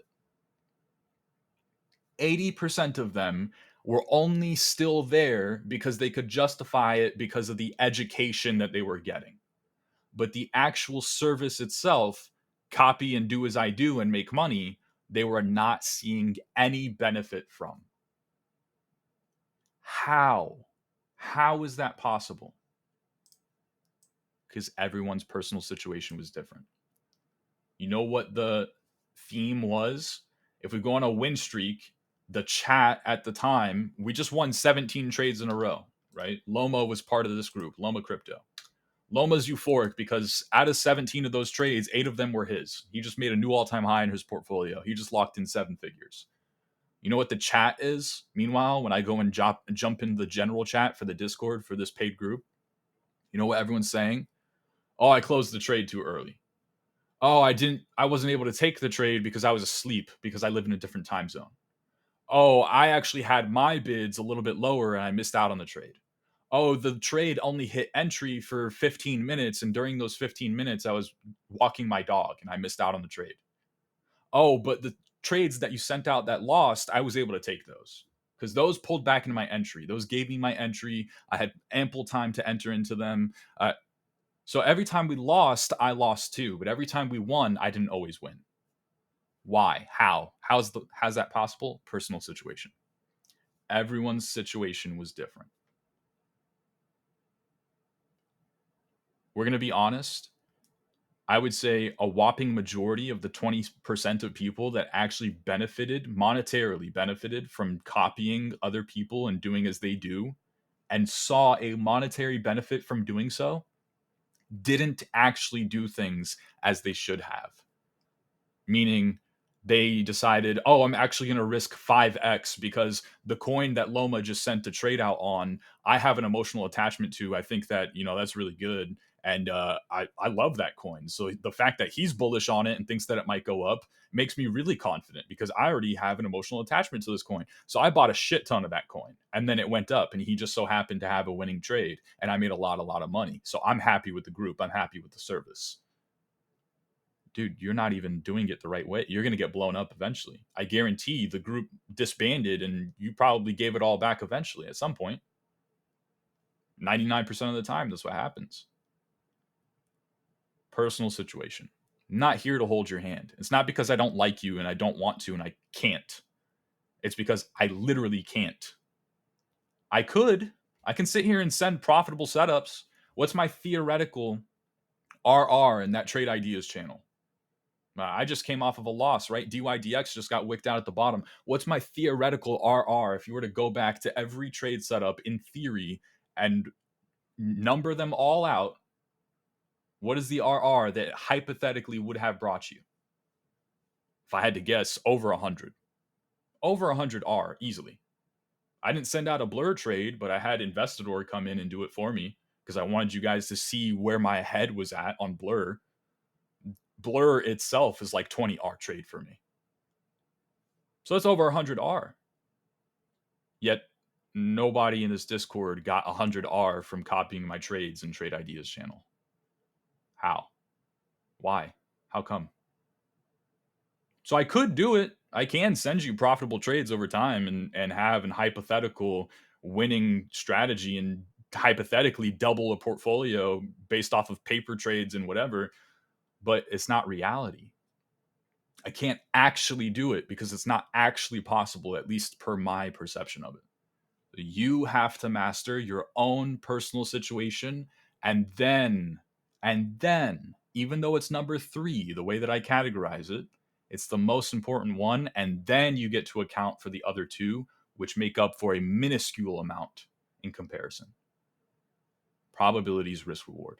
Those concepts are easy. Snowball to snowman. Suddenly I have dwarfed the great, unbelievable, unfathomable kind of perception of probabilities. How am I supposed to know if something's probable or not in markets? Snowball to snowman. It's fucking easy. It's simple. It's kiddish. You guys laugh at me when I say it. Risk reward is tangible. It's a number. More times than not, you have a literal figurative number that you can look at, and it tells you exactly what you should expect. 3R, right? Something like that. How is it so easy then? On paper, probabilities, risk reward, it's easy. How is it so easy, but yet we fuck it up? Because the other 99% you can't account for. I can't help you with your personal situation because I'm not you. Your portfolio is not shaped up the same way that mine is, and all the different variables, right? Can't help you with that. But the live streams, I really do believe the reason you guys get so much value from these streams is because it talks directly to personal situation. It helps you with that part. And if you can master that part, everything else gets easier. But that's the hardest part. And the only way for me to discuss personal situation is in these streams. It just so happens to be the people who actively watch these streams day in, day out. Oh, I missed it today, Mercury, but I can't wait to watch the recording. It just so happens to be those are the people active in chat, euphoric all the time, telling me about how much they multiplied their account and how they did so well. And, oh, I got chopped up today, but it's okay. But my account is still up a shit ton in the past month. Those just so happen to be the people who are actually being able to take whatever they learned from the stream and turn it into real value from themselves in their own accounts. I don't deem that a coincidence. I do not see that as a coincidence. It's probably that it helps you with the actual fucking hard part, the personal situation. And because you're better able to account for your personal situation, you then are able to actually prove to yourself what your own abilities are. I'm actually a good trader, but I've just been shooting myself in the foot because I haven't been applying these simple concepts. And once I stopped doing that, I started to be able to turn it around for me. Harry's a great example of that, by the way. Harry came in, I don't know what, how long ago did you join, Harry? 4 or 5 months ago? 4 months? Something like that? Said, I was never consistently profitable until I joined this Discord. He's watched every live stream since then. Every live stream. Harry, how much is your account up? 100%? You DM'd me the other day. More, he says. Up 100% in 3 or 4 months. Just because the mindset shift. Yeah. Unbelievable. The results speak for themselves. I don't deem it a coincidence that the people who tend to get the most value from here and thank me because they are up so much on their account and multiply it. And guess what? You're thanking me. I don't want any of that credit. I don't want any of the credit any more than if you blew up your account, you'd say, Mercury, it's all because of you. I don't want any of that credit. I'm not the one pressing the buttons for you, but I don't deem it a coincidence that Harry has watched every single fucking live stream the past 4 months and just so happened to take a total mindset shift and apply these simple concepts, and suddenly he's consistently profitable. Suddenly, consistently profitable. Merc sliding $100 in my pocket for testimonial right now. Yeah, just send me the USDT address after the stream, and we really got him, Harry. Good job. We fooled him. All right. I'm sorry for the rambling, but guys, this stuff is important, man. I can't so passionate about it because it really is. It's the truth. Um, anyways, ETH. This chart is still ugly to me, but I did say that above this level, it would start to look a little bit less ugly. So yeah, it starts to look a little bit less ugly. It's very clear and obvious, at least today, we are breaking out. We are uptrending on every single time frame. So we do threaten the idea that maybe that trend just continues. And if that is the case, then 2400, let's say 2450 is the next target for Ethereum. In the meantime, as long as we don't show any weakness, we can continue to target that level. If instead we lose key demand zones on these lower time frames now, so something like this, right? We get back below that region, we start trading below that structure, we break that structure bearishly, we maybe lose hourly 200s, which have been a decent trend portrayal. Actually, I believe we were using 30-minute, right? So it's up to you.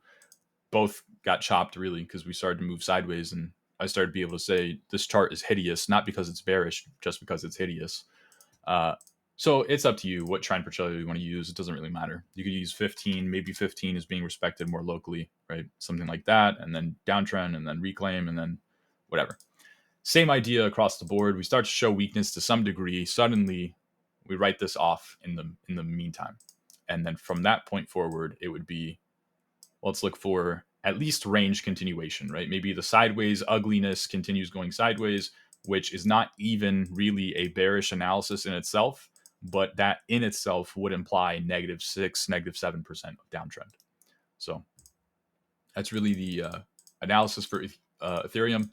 And of course, if I'm calling a chart ugly and hideous and what the hell is going on here, more times than not, I'm probably not trading it because I'm a trader. I don't have that. I mean, I do have that emotional attachment to Ethereum somewhat, not as much as BTC, but I have a ledger for that. So I don't really care to trade Ethereum and force myself to trade something that I don't really know what the fuck is going on that chart when I go and look at it.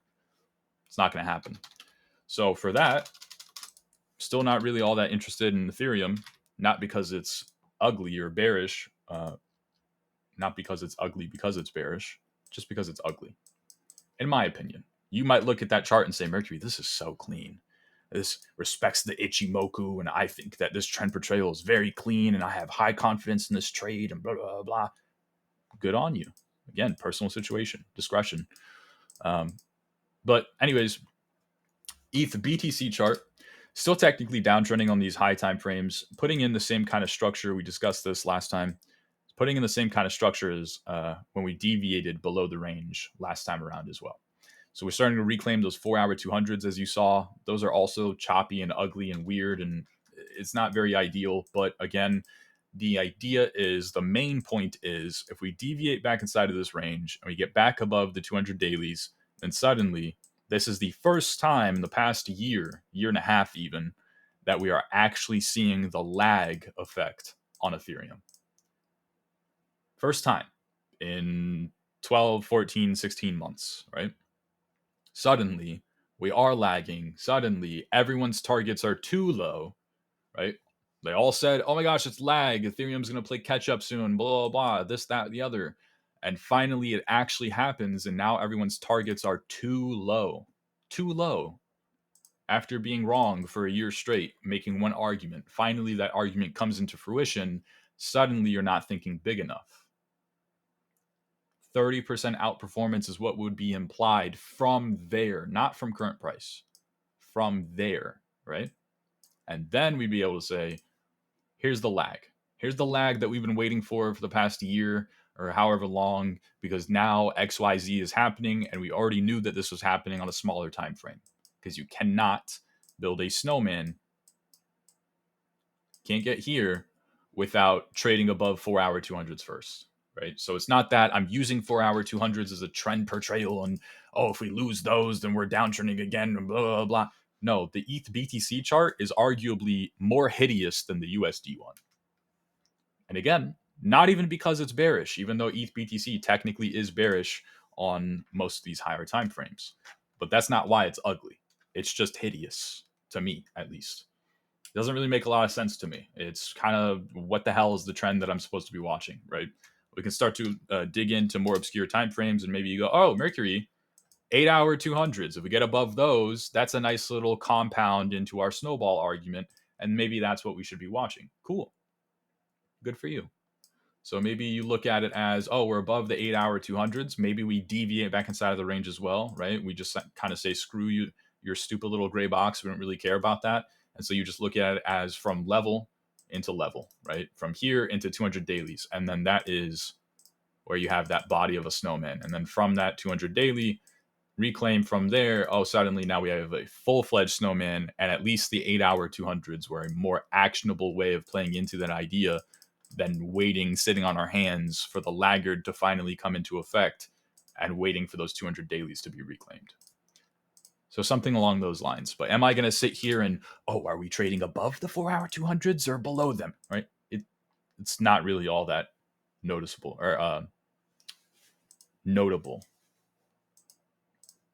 because they're getting chopped. All right. Last thing, and then I'm going to do today's Friday, right? Yeah. Full market scan Friday. We look for those top outperforming alts, and then, yeah. So SPY at the moment still just trading above that daily supply zone, looking to continue the trend on all time frames.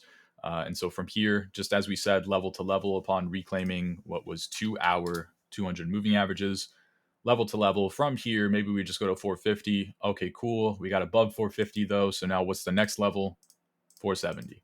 And yes, we are sitting here discussing 3, 5, 4% moves, right? I don't actually care about this chart, but I know that you guys do. I'm not going to sit here and trade SPY and claim clout on the 3 or 4% moves. But again, these hedge funds and into institutions and Roth IRA accounts and anyone who's willing to hold your money for you and manage it for you, they look to get you 7% annually. So 3 or 4% on the greatest asset in the entire world per monetary class is a lot of money. There's a lot of money that goes into that market to push it 3 or 4%. So it's a pretty big deal. So from here, assume 4% move higher into the next resistance. If we get above that resistance, I'm assuming price discovery. And from there, we would just look to target these Fibonacci extensions. Don't tell me that we can't get there. Whatever they are, however crazy they sound, don't tell me that it can't happen, because you were probably the same person telling me the same thing back here when we made the assumption that SPY would go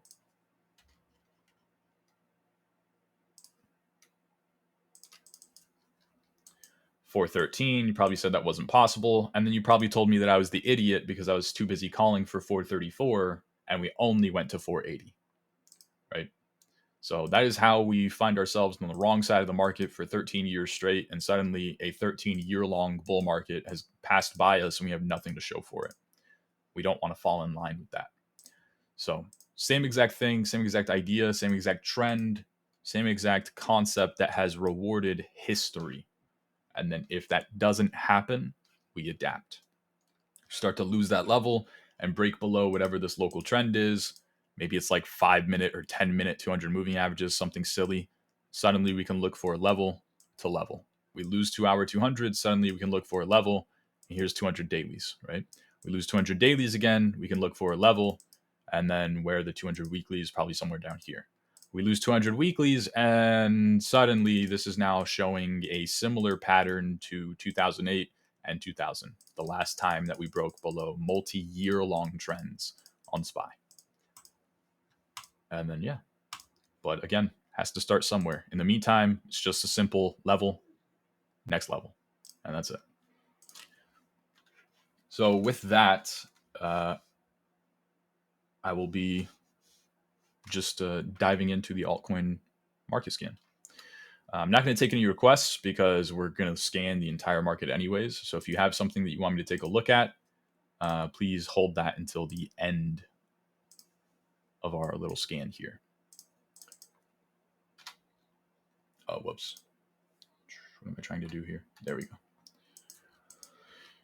Okay. Wait, what time frame do I want to be on for? All right. So altcoin market scan, we are looking for outperforming alts. Outperforming means it looks better than this BTC chart right now. And the context is different, right? The context is greater. We're uptrending on every single time frame, even though we're only ranging on the lowest one, right? It's outperforming. It's not just higher beta. It is very clearly a strong coin relative to BTC. That's what we're looking for here. So my puppy's whining. I guess I need to wrap this up so I can take her outside. But yeah, so that's what we're looking for. And in order to find these coins, because this methodology has been proven in real time, because we've done this time and time again and had the same winning coins on our watch list for at least the past couple months. And they have just so happened to be the top performers, right? The idea is that next week's top performer will probably be this week's top performer, and then so on and so forth. And then we're right again the next week. Okay, cool. Make the same assumption for the week after that, and then we're right again. And then, right? Or something else comes in, it starts to take priority, it warrants our attention more. The way that I look for these outperforming coins is very simple. I call it the 4-second rule. So I'm going over this again because we do have a lot of new members. It's the 4-second rule. The market can only either do one of 4 things at any given time: go up, go down, go sideways in the form of a range, right? Which means relatively equal highs and relatively equal lows, or consolidation, which means lower highs but higher lows. So the market can only either do this, this, or this. That's the only possible considerations, right? 4 options. That's it. You have to be able to tell me, what is the market doing? Which of these 4 things is the market doing for any asset that you look at, for any time frame that you look at, within 4 seconds of looking at that chart? If you cannot tell me what that asset is doing within 4 seconds of looking at that chart, that means one of 2 things. Either you're dumber than a 4-year-old, which is not true for anyone here. That's never the case, right? No one here is dumber than a 4-year-old, because even a 4-year-old can tell me which way this chart is headed within 4 seconds of looking at that chart. So it means either you are dumber than a 4-year-old, or you have no business trading that chart because you don't know what the fuck is happening. So maybe don't trade it.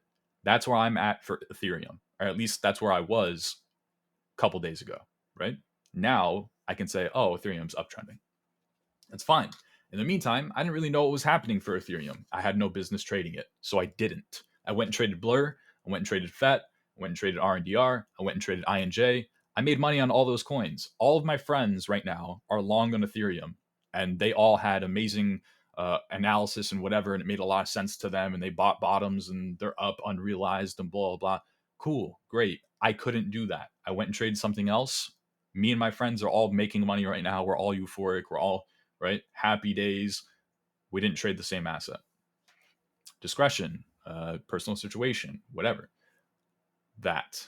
So, as long as we have the ability to determine whatever's happening on the chart within 4 seconds of looking at it, we can determine, is it in our best interest to actually trade that chart? So here we go. This is how we found all the top performers for the past several months. Actually, if you've been with me for longer than that, for years now at this point. So we can go back. What is this? This is ADA. So ADA was an honorable mention quite some time ago. It is threatening uptrend. And because it is higher beta, it is technically outperforming BTC. So it's in the same context as BTC, where it's ranging at the moment and it's trading at those range highs or threatening the breakout. But the context is pretty similar in the sense that we are bullish on every time frame. Right? So remember, confidence in trends. We don't increase our confidence because price moved higher. We increase our confidence with significant events occurring. So because that significant event occurs, then we scale that confidence upwards. We've now created a snowball, a snowman, whatever it may be, anywhere in between there. And then as long as we're trading at that same argument or into the next argument where we get to scale higher, that argument stays the same. Our confidence stays the same. So for ADA, it is actually, if I were to zoom out further, and this was the Binance chart, 12-hour 200s, I believe, or you could even use 200 dailies. They get the same idea across, but essentially ADA is bullish on every time frame The only one where it isn't is when you look at this year-long outlook where we're still trading in that kind of a range. What does that mean? If we break out above that range, suddenly ADA is bullish on every time frame, and it probably drastically outperforms. The next resistance level, for example, would be, in my opinion, somewhere over there. From here to there is a 33% move in itself. So it at least deserves to be on the watch list, at least maybe as an honorable mention. It's not outperforming as of today because the context is relatively the same. The highest time frame context is slightly different. It's more similar to when BTC was still trading in that 7-month long range, or when Solana was trading around $25 for 2 years or 11 months straight, or when Link was trading around $7 for 2 years straight. Similar to that kind of context. If it scales once more, which it absolutely could, changes with a 15% move higher than here. If it scales once more, suddenly it is an amazing outperformer. And then it's going to be on our watch list week after week, we would imagine. So it at least deserves a spot as an honorable mention. So I'm going to write that down. ADA, and I'm going to put a star next to it for now. And who knows, maybe we'll find a bunch of other coins that look better than ADA, and we don't even end up adding it. Doge, pretty clean trend, isn't outperformer, not necessarily. There's a lot of context that goes in here. Again, pretty similar kind of gist. You're still trading in this multi-year long range. But again, if we break out of that range, what do we think is going to happen? We would assume the same thing that happened for Link when it broke out of its multi-year long range. The same thing that happened for Solana when it broke out of its 11-month long range. The same thing that happened for BTC when it broke out of a 7-month long range, right? But for Doge, we're talking about drastically higher out or higher, farther out on the risk curve and drastically higher beta. So when Doge breaks out of a year-long range, what do we think happens? Probably crazy exponential gains, right? That would be the assumption. Anything lesser would be, oh, we only got 20% before deviating, before fluking, before market manipulation, before sweeping the highs, before this, before that. And then we cope and then we readapt, right? So again, Doge, we could honestly add as at least an honorable mention. I'm going to write that down, put that as a star as well, and then we'll continue. Optimism looks pretty good. Clean trend. Ton. Neon, I don't know what the hell that is. A Link still looks pretty damn good. Still drastically outperforming. So this one deserves to be on the watch list because guess what? The context is already different. We have already broken out of the range. We're not sitting here and making the cope analysis of, hey, Doge kind of looks like Link when it was trading in a range for 2 years straight before it broke up and out, right? Yeah, we're not doing that. We'll just go trade Link in the meantime. Isn't that so much better? Wow, it's already up 100%. It's already shown us that it wants to continue heading for higher prices, right? The trend has already been vindicated further. We've already reached the snowman kind of point. From there, bears have to show us why we need to relent on our arguments, right? So if they can't do that, what's the argument? Nothing. Probably just continues higher. The outperformers continue to outperform. So Link, the trend portrayal is not as clear to me anymore. I was using 4-hour 200s. However, we started to develop kind of like a range here. It's kind of choppy. But on this time frame, we can tell that we're uptrending. And on this time frame, whether it's consolidation or right or a range, however you want to see it, doesn't matter. We ask a 4-year-old, which way is that chart headed? We know that it's sideways. So if it breaks up out of that sideways, suddenly it is now outperforming on every single time frame again. There's no bullshit context analysis. It's just 1 minute up, 5 minute up, hourly up, 4-hour up, daily up, weekly up, right? So outperformer. So we add Link to the watch list. The outperformers continue to outperform. The outperformer from last week continues to be the outperformer from this week too.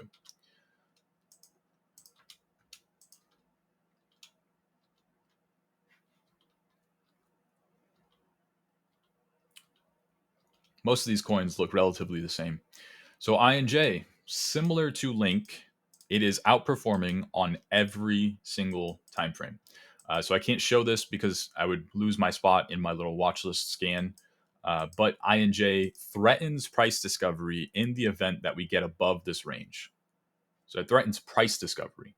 There's a little tweezer top, right? Like a little double top at like $25 that may act as some kind of resistance level if and when we get there. But above that little tweezer top, maybe that forms a resistance. We're literally in price discovery because that tweezer top was the all-time high. So above 18, we threaten 25. Above 25, we're in price discovery. If we're in price discovery, it means exactly what it sounds like. We are trying to discover what price INJ deserves to be fairly valued at. Wow. So maybe it's infinity, right? Did you know that Ethereum would go from $80 in March of 2020 to 4,000 the next year? No, because we can't fathom that. It sounds fucking absurd. It's Ethereum, right? It was the second biggest coin in the market, and it still is. And it went from 80 to 4,000. So don't tell me INJ can't go to 100, it can't go to 200, it can't go to 300. The reason why we're here is because it can. It absolutely can.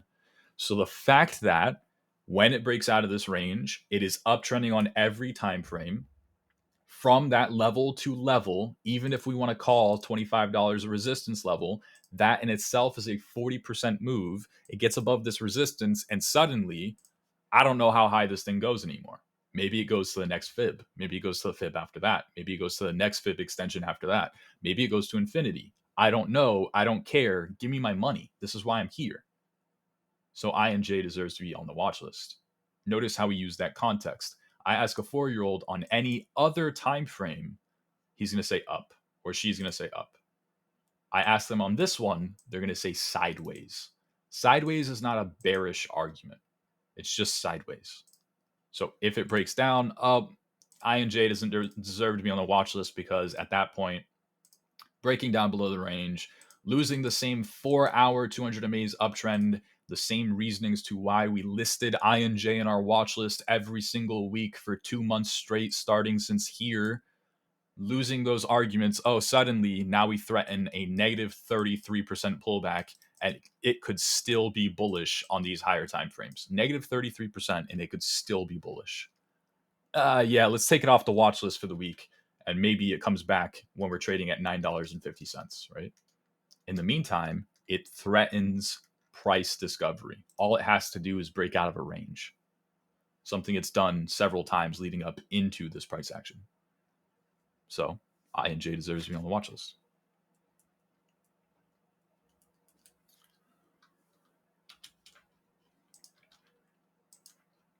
DYDX looks pretty good.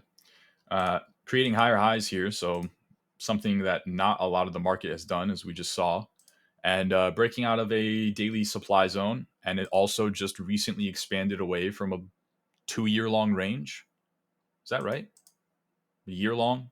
Yeah, something around those lines, like a year and a half or something like that. So very, very much an outperformer. So this definitely deserves to be on the watch list. I do believe that this was on the watch list last week, but again, I did attempt to trade into that analysis, and because I was playing that local trend portrayal, which I believe was, I want to say it was 30-minute or maybe hourly 200s. I don't remember.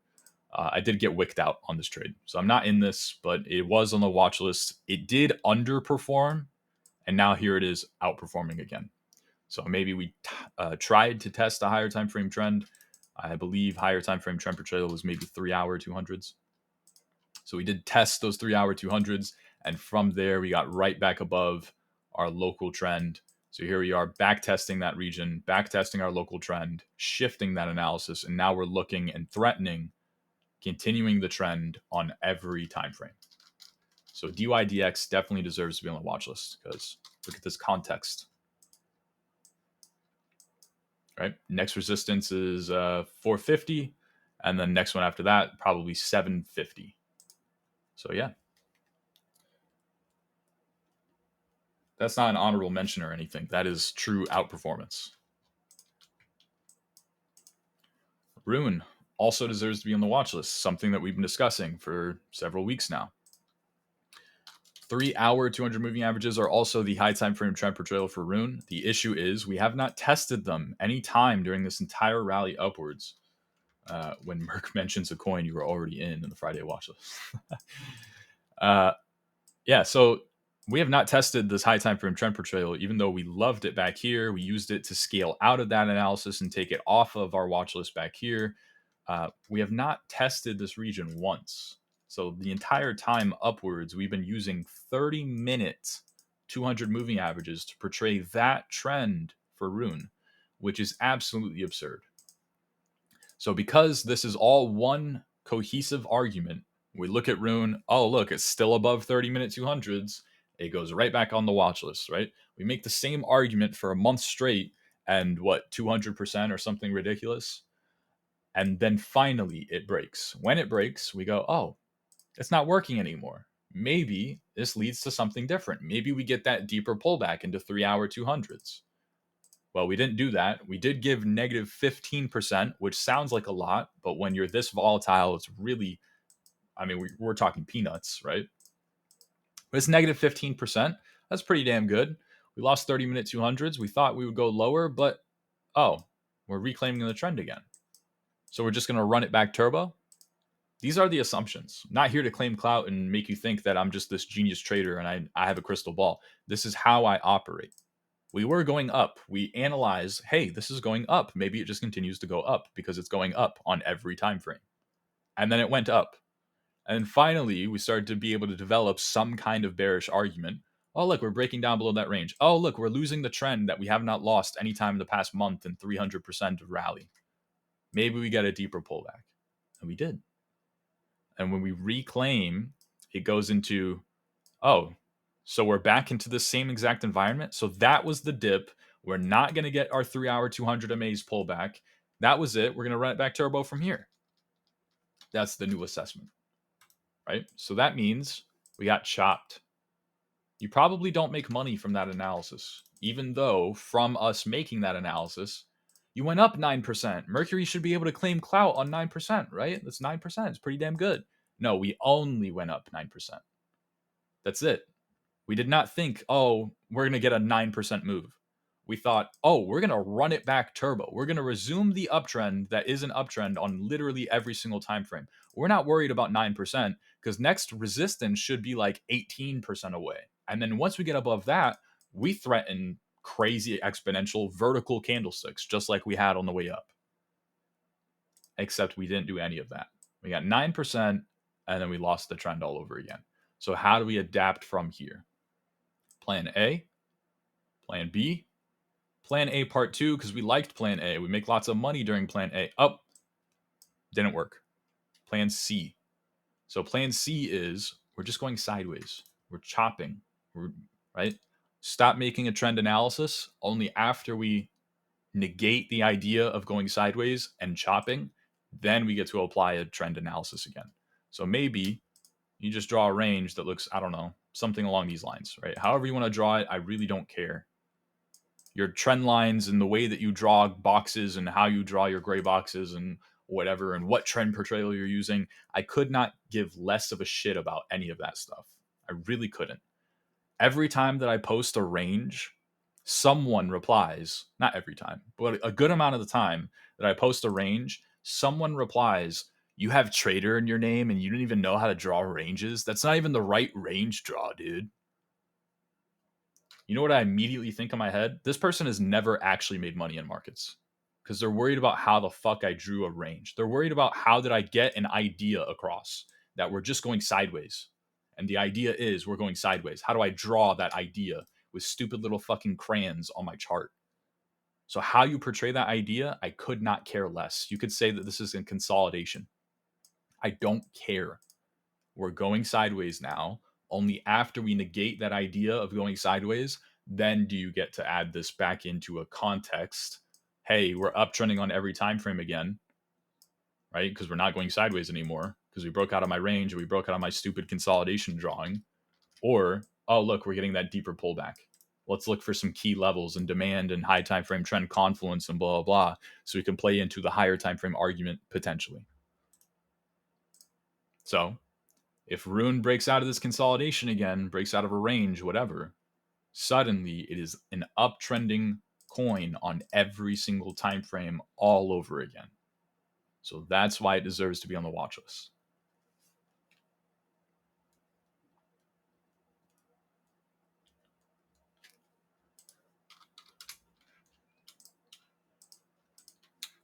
Parabolic. Mercury, how come this doesn't get added to the watch list? Because it's parabolic. I can't trade that. It's too far gone. It's behind us now. Only way that you can assess this structure for that move, right? 30% move in 12 hours. The only way that you can see that is on 5 minute, right? Trading 1 minute 200 moving averages, 3 minute 200 moving averages, 5 minute 200 moving averages. On anything else, you're not catching that move. There's no high time frame trend portrayal because we don't give a shit about our high time frame trend, right? 3 hour 200s maybe. Nope. 2 hour. Oh, there we go. Oh, cool. They're all the way back here at 15 cents. So price has to drop negative 40% for us to test our high time frame trend. So yeah, not really too relevant to me. So here's a demand zone. Is this an outperformer? Absolutely. Is this something that I can trade? Probably not. Probably not. Either because it's illiquid, which it's not. We can see liquidity. It looks fairly liquid. Or because it's too parabolic, meaning it's on a time frame that I personally, as Trader Mercury, my personal situation, my discretion, my approach to the market, I'm not comfy trading those kinds of moves. Unless I'm already pre-positioned and basking in the glory of that move happening like I am on Blur. Probably not going to happen. So 2 hour 200 moving averages, high time frame trend, maybe hourly 200s local trend, and then in the meantime, something like let's try 10, maybe 10 minute 200s, parabolic trend, something ridiculous, right? 5 minute maybe, actually 3 minute, 3 minute 200s, parabolic trend. They portray it the best. We go sideways. We start to chop up. Here's plan A. We like plan A. Here's plan B. Plan A part 2. Oh, we're probably just chopping sideways now. And then we continue chopping sideways, right? And then, oh, that's a sweep of the lows in hindsight. And we deviate back inside. And here we are breaking out of the range. And then what happens? We continue up. 3 minute 200s, parabolic trend. So, not going to be trading that personally. But you absolutely could if that's your style. SMX looks pretty damn good.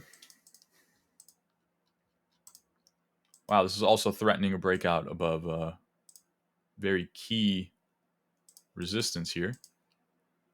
And perhaps into the next one. So level to level, break out of that, probably go there. That in itself, 30% move. What is the best trend portrayal? 2 hour 200 moving averages. Man, I wish FET looked more like SNX because I'm actually in FET. But 2 hour 200 moving averages, high time frame demand zone pullback, very, very key level that we just broke out of, probably like a year-long range or so. So now threatening, continuing that trend, but now we have all of this. Anything above here is now a snowman. There's not really much of a bearish argument anymore because we're breaking out. We're doing something that we have not done since August of 2022, right? Yes, that's a wick, sure, whatever. Call it what it is, but this is the first time that we've closed a daily candlestick above that region since August of 2022. It's probably significant. That's about as bullish as you can possibly get. Anything else is just a continuation of that argument, which was already an argument ever since breaking out of 2 hour 200 MAs, breaking out of this downtrend, right? Reclaiming trend there, and then continuing that trend here, level, level. And then now we broke out above this level. That's about as bullish as you can get. Your confidence is now peaked. The only way it gets higher than that, I don't know that this is actually price discovery because this is Bybit spot, not Binance. So bear with me here. But if we broke out above here, at least on Bybit spot, that would be price discovery. So in theory, I know that this is perhaps not actually what the chart looks like, but in theory, if this were price discovery, that is actually as bullish as you can get. You can't really get much more bullish than that. So here's where we are, breaking out of a year-long range. Here's price discovery. Can't really get much better than that. From there, it's only the trend continues, right? We maintain the exact confidence. The trend continues, though. It multiplies. We're up. We're trading at $15, $20, whatever it may be, but we remain the same amount of confidence that we had prior. It's the same argument that we're playing into the entire time. As long as no weakness is shown, we have no reason to shy away from that asset just continuing that trend. So SNX definitely deserves to be on the watch list.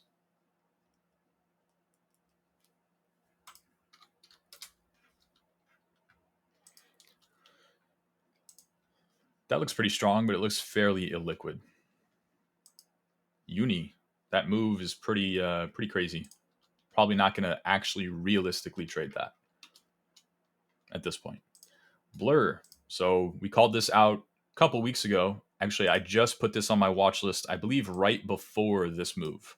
So somewhere over here, we called out Blur as a top performer in our altcoins watch list.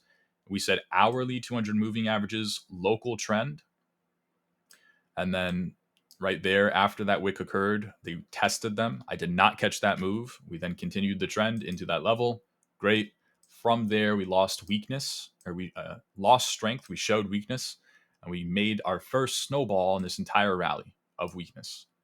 So from there, we assume, oh, that trend is broken. Let's zoom out. What's the next thing that we can look for? 4-hour 200s, high time frame trend portrayal. And look at that. We have beautiful rainbows, butterflies, dandelions, and unicorns, demand zone confluence with that analysis. So Mercury, you caught the bottom, right? Because the analysis was so clean. It was rainbows, butterflies, dandelions, and unicorns.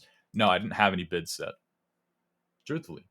And then here, when we reclaimed the trend after having already tested our high time frame trend portrayal that we had marked as a high time frame trend portrayal with beautiful confluence, right? We tapped it twice. What happened, Mercury? I thought you weren't positioned. I wasn't. I was too busy doing whatever else I was doing. Then we reclaimed those hourly 200s. We reclaimed those hourly 200s. Suddenly, this is now back into the same environment that it has been in since here. I don't get to claim clout on this because I just started to acknowledge this and put it on the watch list somewhere over here. All right, whatever that day was. So maybe it was after the fact. I don't know. I don't remember exactly, but it was somewhere in this region. We started to call out Blur. Oh, Blur looks pretty good. But here we get to say, oh, plan A. Oh, plan B. Oh, plan A part 2. So plan A part 2 is what? We go up, just the same way that we did initially. We go to the next level. We go to the next level after that. We go to the next one after that. Next one after that. Next one after that. Next one after that. Next one after that. Plan A part 2 works. There's no, oh, we lost the trend again. Here's plan C. Now we have to look for a range. How are we going to draw the range? Mercury, you're not profitable because you don't know how to draw ranges. No, none of that came to fruition. We just, oh, here's plan A part 2. Okay, cool. Let's run it back turbo. That's why this system exists. It ensures that you have the ability to adapt to whatever happens next. So when it works beautifully. So Blur, it absolutely worked. Now, this is also parabolic. I'm not going to bullshit you guys because I don't lie to you. I do not lie to you. I don't know that considering what Blur price action looks like for all of this price action, I don't think I would actually trade this until it gave me a local trend retest once again, which it has often done. 1, 2, 3, 4, 5, 6, 7, 8, 9, even though this one didn't work. So it worked 8 times in a row, and the 9th time it didn't work. And then when we reclaimed it, it worked again. So 10 times. So chances are it gives you another test. Unless it gives me another test of those hourly 200s, probably will not be trading it from there. At this point, I'm just using my system, my strategy to micromanage my trade. But I can't tell you that if this were today and we had just now looked to apply blur to our watch list, that I would actually add it because I'm comfy with trading it. But I'm in the position. It was tradable. It's a fairly clean local trend. High time frame trend got tested not too long ago. It's not crazy to think that it might pull back into a lower time frame trend portrayal, even if that portrayal is negative 30% away. Right? So we're gonna add it. Well, I just want to be very clear. I don't bullshit you guys. I'm not a hypocrite. Promise. I try not to be, at least. But that is the analysis for Blur. So it is definitely an outperformer. If there were any coin that I would say needs to be on the watch list, it would be Blur. RNDR, still technically an outperformer at resistance, but it is uptrending on every single time frame. So you could absolutely justify adding this, and I will. If we break out above this resistance, then we're just resuming the exact same uptrend. And actually, somebody actually pointed this out to me that I was making a mistake. There is a resistance level somewhere over here. And then after that resistance, then we threaten price discovery. Because this is Bybit spot and not Binance, where there's more data, then I can't actually give you the proper analysis, but we can discuss that in a different live stream and whatever. But yeah, so RNDR deserves to be on the watch list. It is still outperforming, albeit at major resistance, and we will keep it moving. Sonic, I see your question. I'm going to answer it in a second.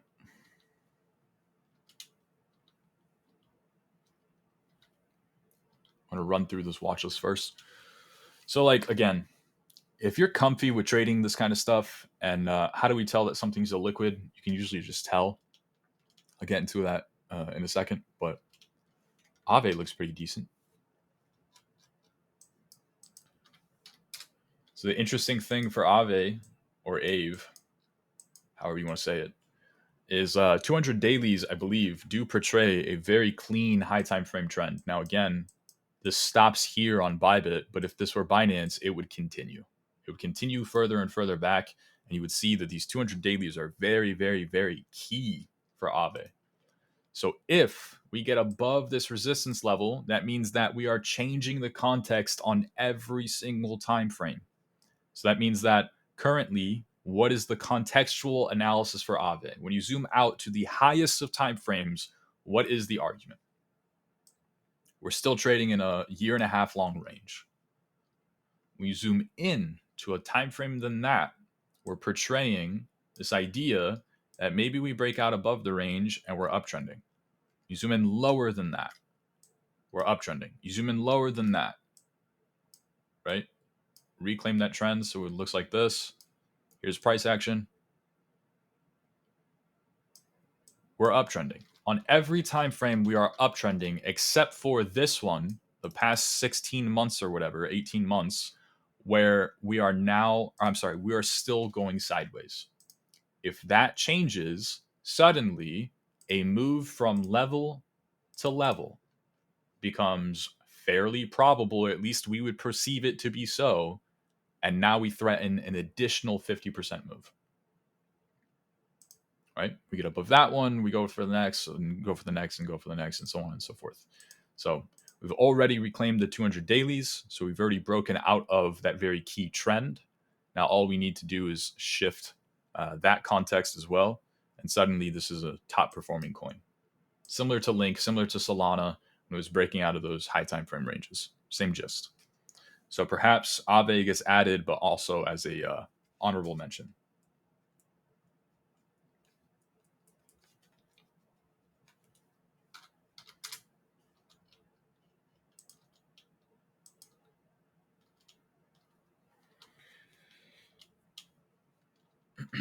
All right, this is a great example. How do we tell if something's illiquid? When it looks like this. when there's boxes, when it's boxy, or when it's wiki, or when it's like, right, wiki isn't a word, but I'm not talking about Wikipedia. I'm saying when there's a ton of wicks everywhere, when it's, I can't even see the price action, when it's 4 hours have gone by and this price has not budged at all once, right? When it looks like that, or right? When it looks like this, it's like scribbly. It looks weird. It doesn't make a lot of sense. What the hell is that? What? That's how you can immediately tell, is this coin liquid? Is there a lot of liquidity? Is there a lot of people trading this coin, putting their orders on the books and right making the market for it? Or is it jumpy? Does it have the ability to not trade at all at a different price, even though 16 hours have gone by? Or does it have the ability to trade 50% higher in kind of algorithmic fashion, where it looks like literally two humans are actually trading this chart and everything else is just a bot, right? It's an algorithm that's trading it. Does it have that kind of look to it? And you can immediately tell, is that coin liquid? Is it not? So this is a very over exaggerated example, but I get this question a lot. How do you determine liquidity? Just by looking at a chart. It's a very over exaggerated example. So anything that looks similar to this, you can probably imagine is also less liquid than something like Aave, or I don't know, SNX or ADA or DYDX or BTC, right? But yeah, so even if it looks similar to this, probably not liquid. The actual way to determine liquidity is by looking at the order books, and that's it. That's the only way to actually be able to determine liquidity. There's a thing called 2% depth. So that means there's positive 2% depth and there's negative 2% depth. Positive 2% depth meaning from current price, current whatever it's trading at right now, 2% higher than that, how much liquidity is there? How many orders are on the book waiting, right? As asks, right? So they're asking for a certain price within 2% higher of whatever current price we're trading at. Negative 2% depth, meaning how many bids are resting within a 2% standard deviation lower than current price. How much volume in terms of bids, limit orders, are resting below that fair value, below that current price. That is actual liquidity. So usually if you look at something like 2% depth, you can give yourself a good gist as to how liquid that coin is. Because if it's not liquid, right, if there's $38,000 of volume, or I'm sorry, 2% depth resting on the order book in both directions, then that means that all it takes is a $38,000 market order, market sell or market buy, right? Because there's 2%, $38,000 of 2% depth positive and 38,000 negative. So it would take $38,000 market sell or $38,000 market buy to move that asset 2% higher. It's not very liquid, right? There are traders in here who every time they trade, they market order greater than $38,000. So it's not very liquid. When you go look at something like BTC, 2% depth, it might be millions of dollars, right? There's millions of dollars stacked on the order book within a 2% range, higher and lower. So it would take millions of dollars to move that asset. So it's much more liquid. So that's the actual way to tell liquidity. But when you've been staring at charts for 7 years straight, you can usually just look at a coin and immediately go, "Oh, that's not liquid. I don't want to trade that." So let's there's going to be more, right? That's not very liquid. Probably don't want to trade that. That doesn't look very liquid. That looks fairly illiquid.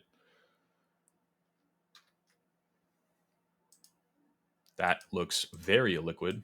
We go back here, just now starting to look like it's an actual coin that we can start to trade, right? But what the hell is all this price action back here? It's a very weird, choppy, wicky, stair-steppy price action where we don't really move for very long periods of time, right? And then suddenly we finally pick up. So again, when we go look at volume, it should, in theory, agree with this idea, right? We're, how much is actually there? You can see there's barely anything here. No one's trading sushi. No one's worried about sushi until just recently.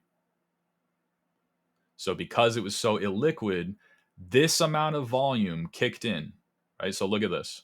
Look at that volume candle. That amount of volume kicked in and it pushed sushi 10%. That's all it took. Look at the difference between that bar and all the bars prior. Look how illiquid sushi was prior. And then that amount of volume that came in pushed it 10%. It went from being illiquid to suddenly liquidity started to enter the market. So now, right, this is much greater in terms of liquidity. It starts to look more like an asset that we're used to looking at. It starts to look more like BTC day in, day out basis, right?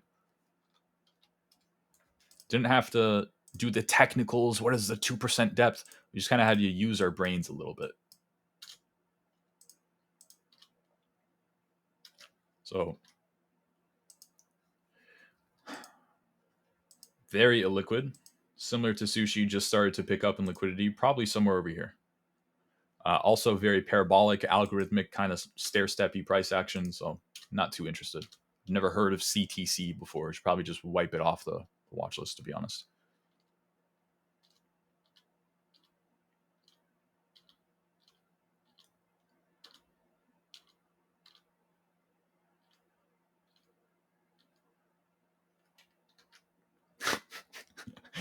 Why is this on the watch list? I need to get rid of it. It's not liquid. It will never be liquid, most likely. Oh, man. Some of these coins, if you ever want a good laugh, just go scroll the market. Just find a nice little Binance watch list and just scroll the market and just look at some of these coins. Like, what the hell is this? What is this?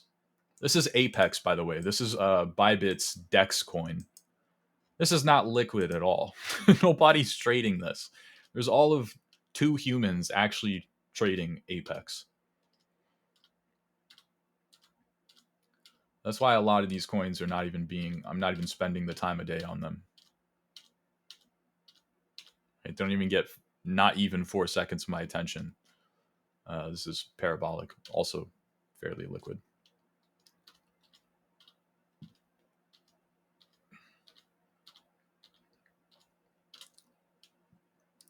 I was told market scans take hours and hours and hours and lots and lots and lots of fundamental research and digging into white papers and blah, blah, blah, and trying to figure out what the next narrative is and blah, blah, blah. I'm scanning through this market. I just passed through 80 coins in the span of 2 minutes. You absolutely can market scan.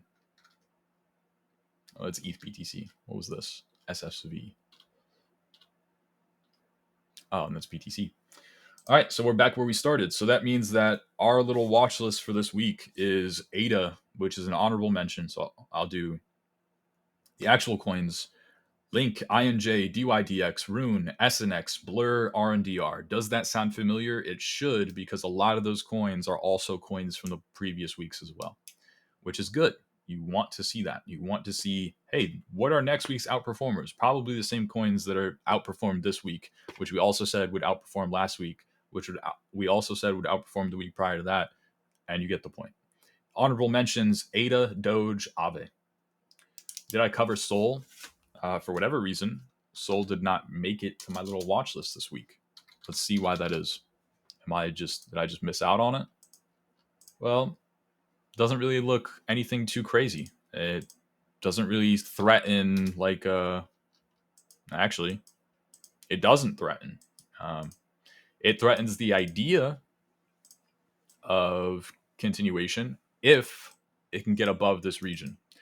So maybe we add it to our honorable mentions as well.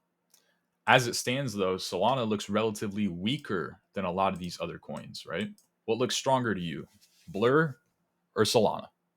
And I would hope everyone answers that question correctly. Blur looks much stronger than Solana.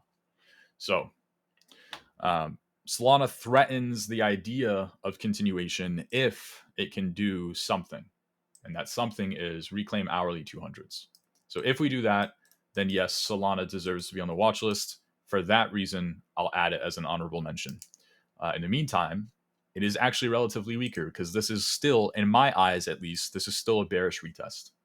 And so it very well could do what bearish retests are supposed to do and push this lower and maybe test a higher time frame trend. So it has potential, but it's not on my watch list right here, right now.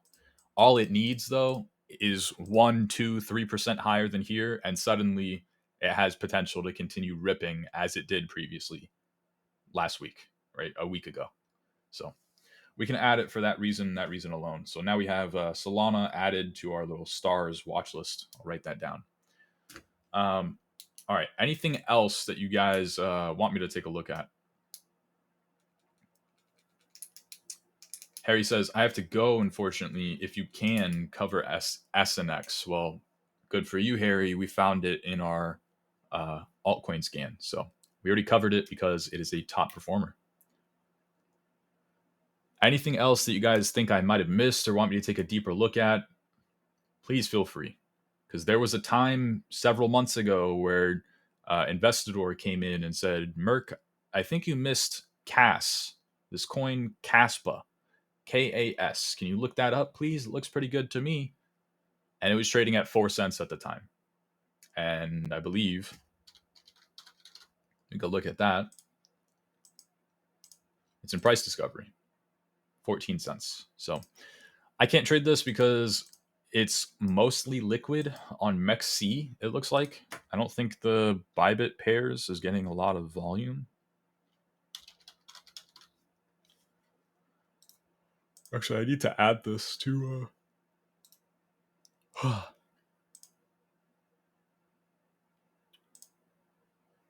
there we go. But yeah, so this just got added not too long ago.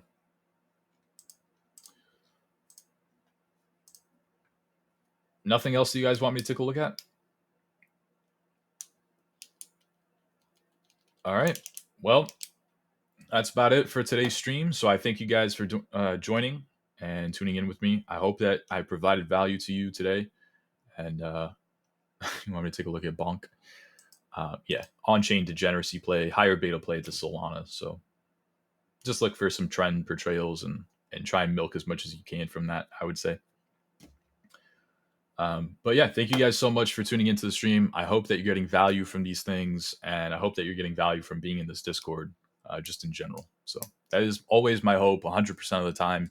And yeah, for that, I thank you guys for tuning in with me and everyone who's watching this on YouTube recording, and just for being a part of this Discord, whether you watch streams or not.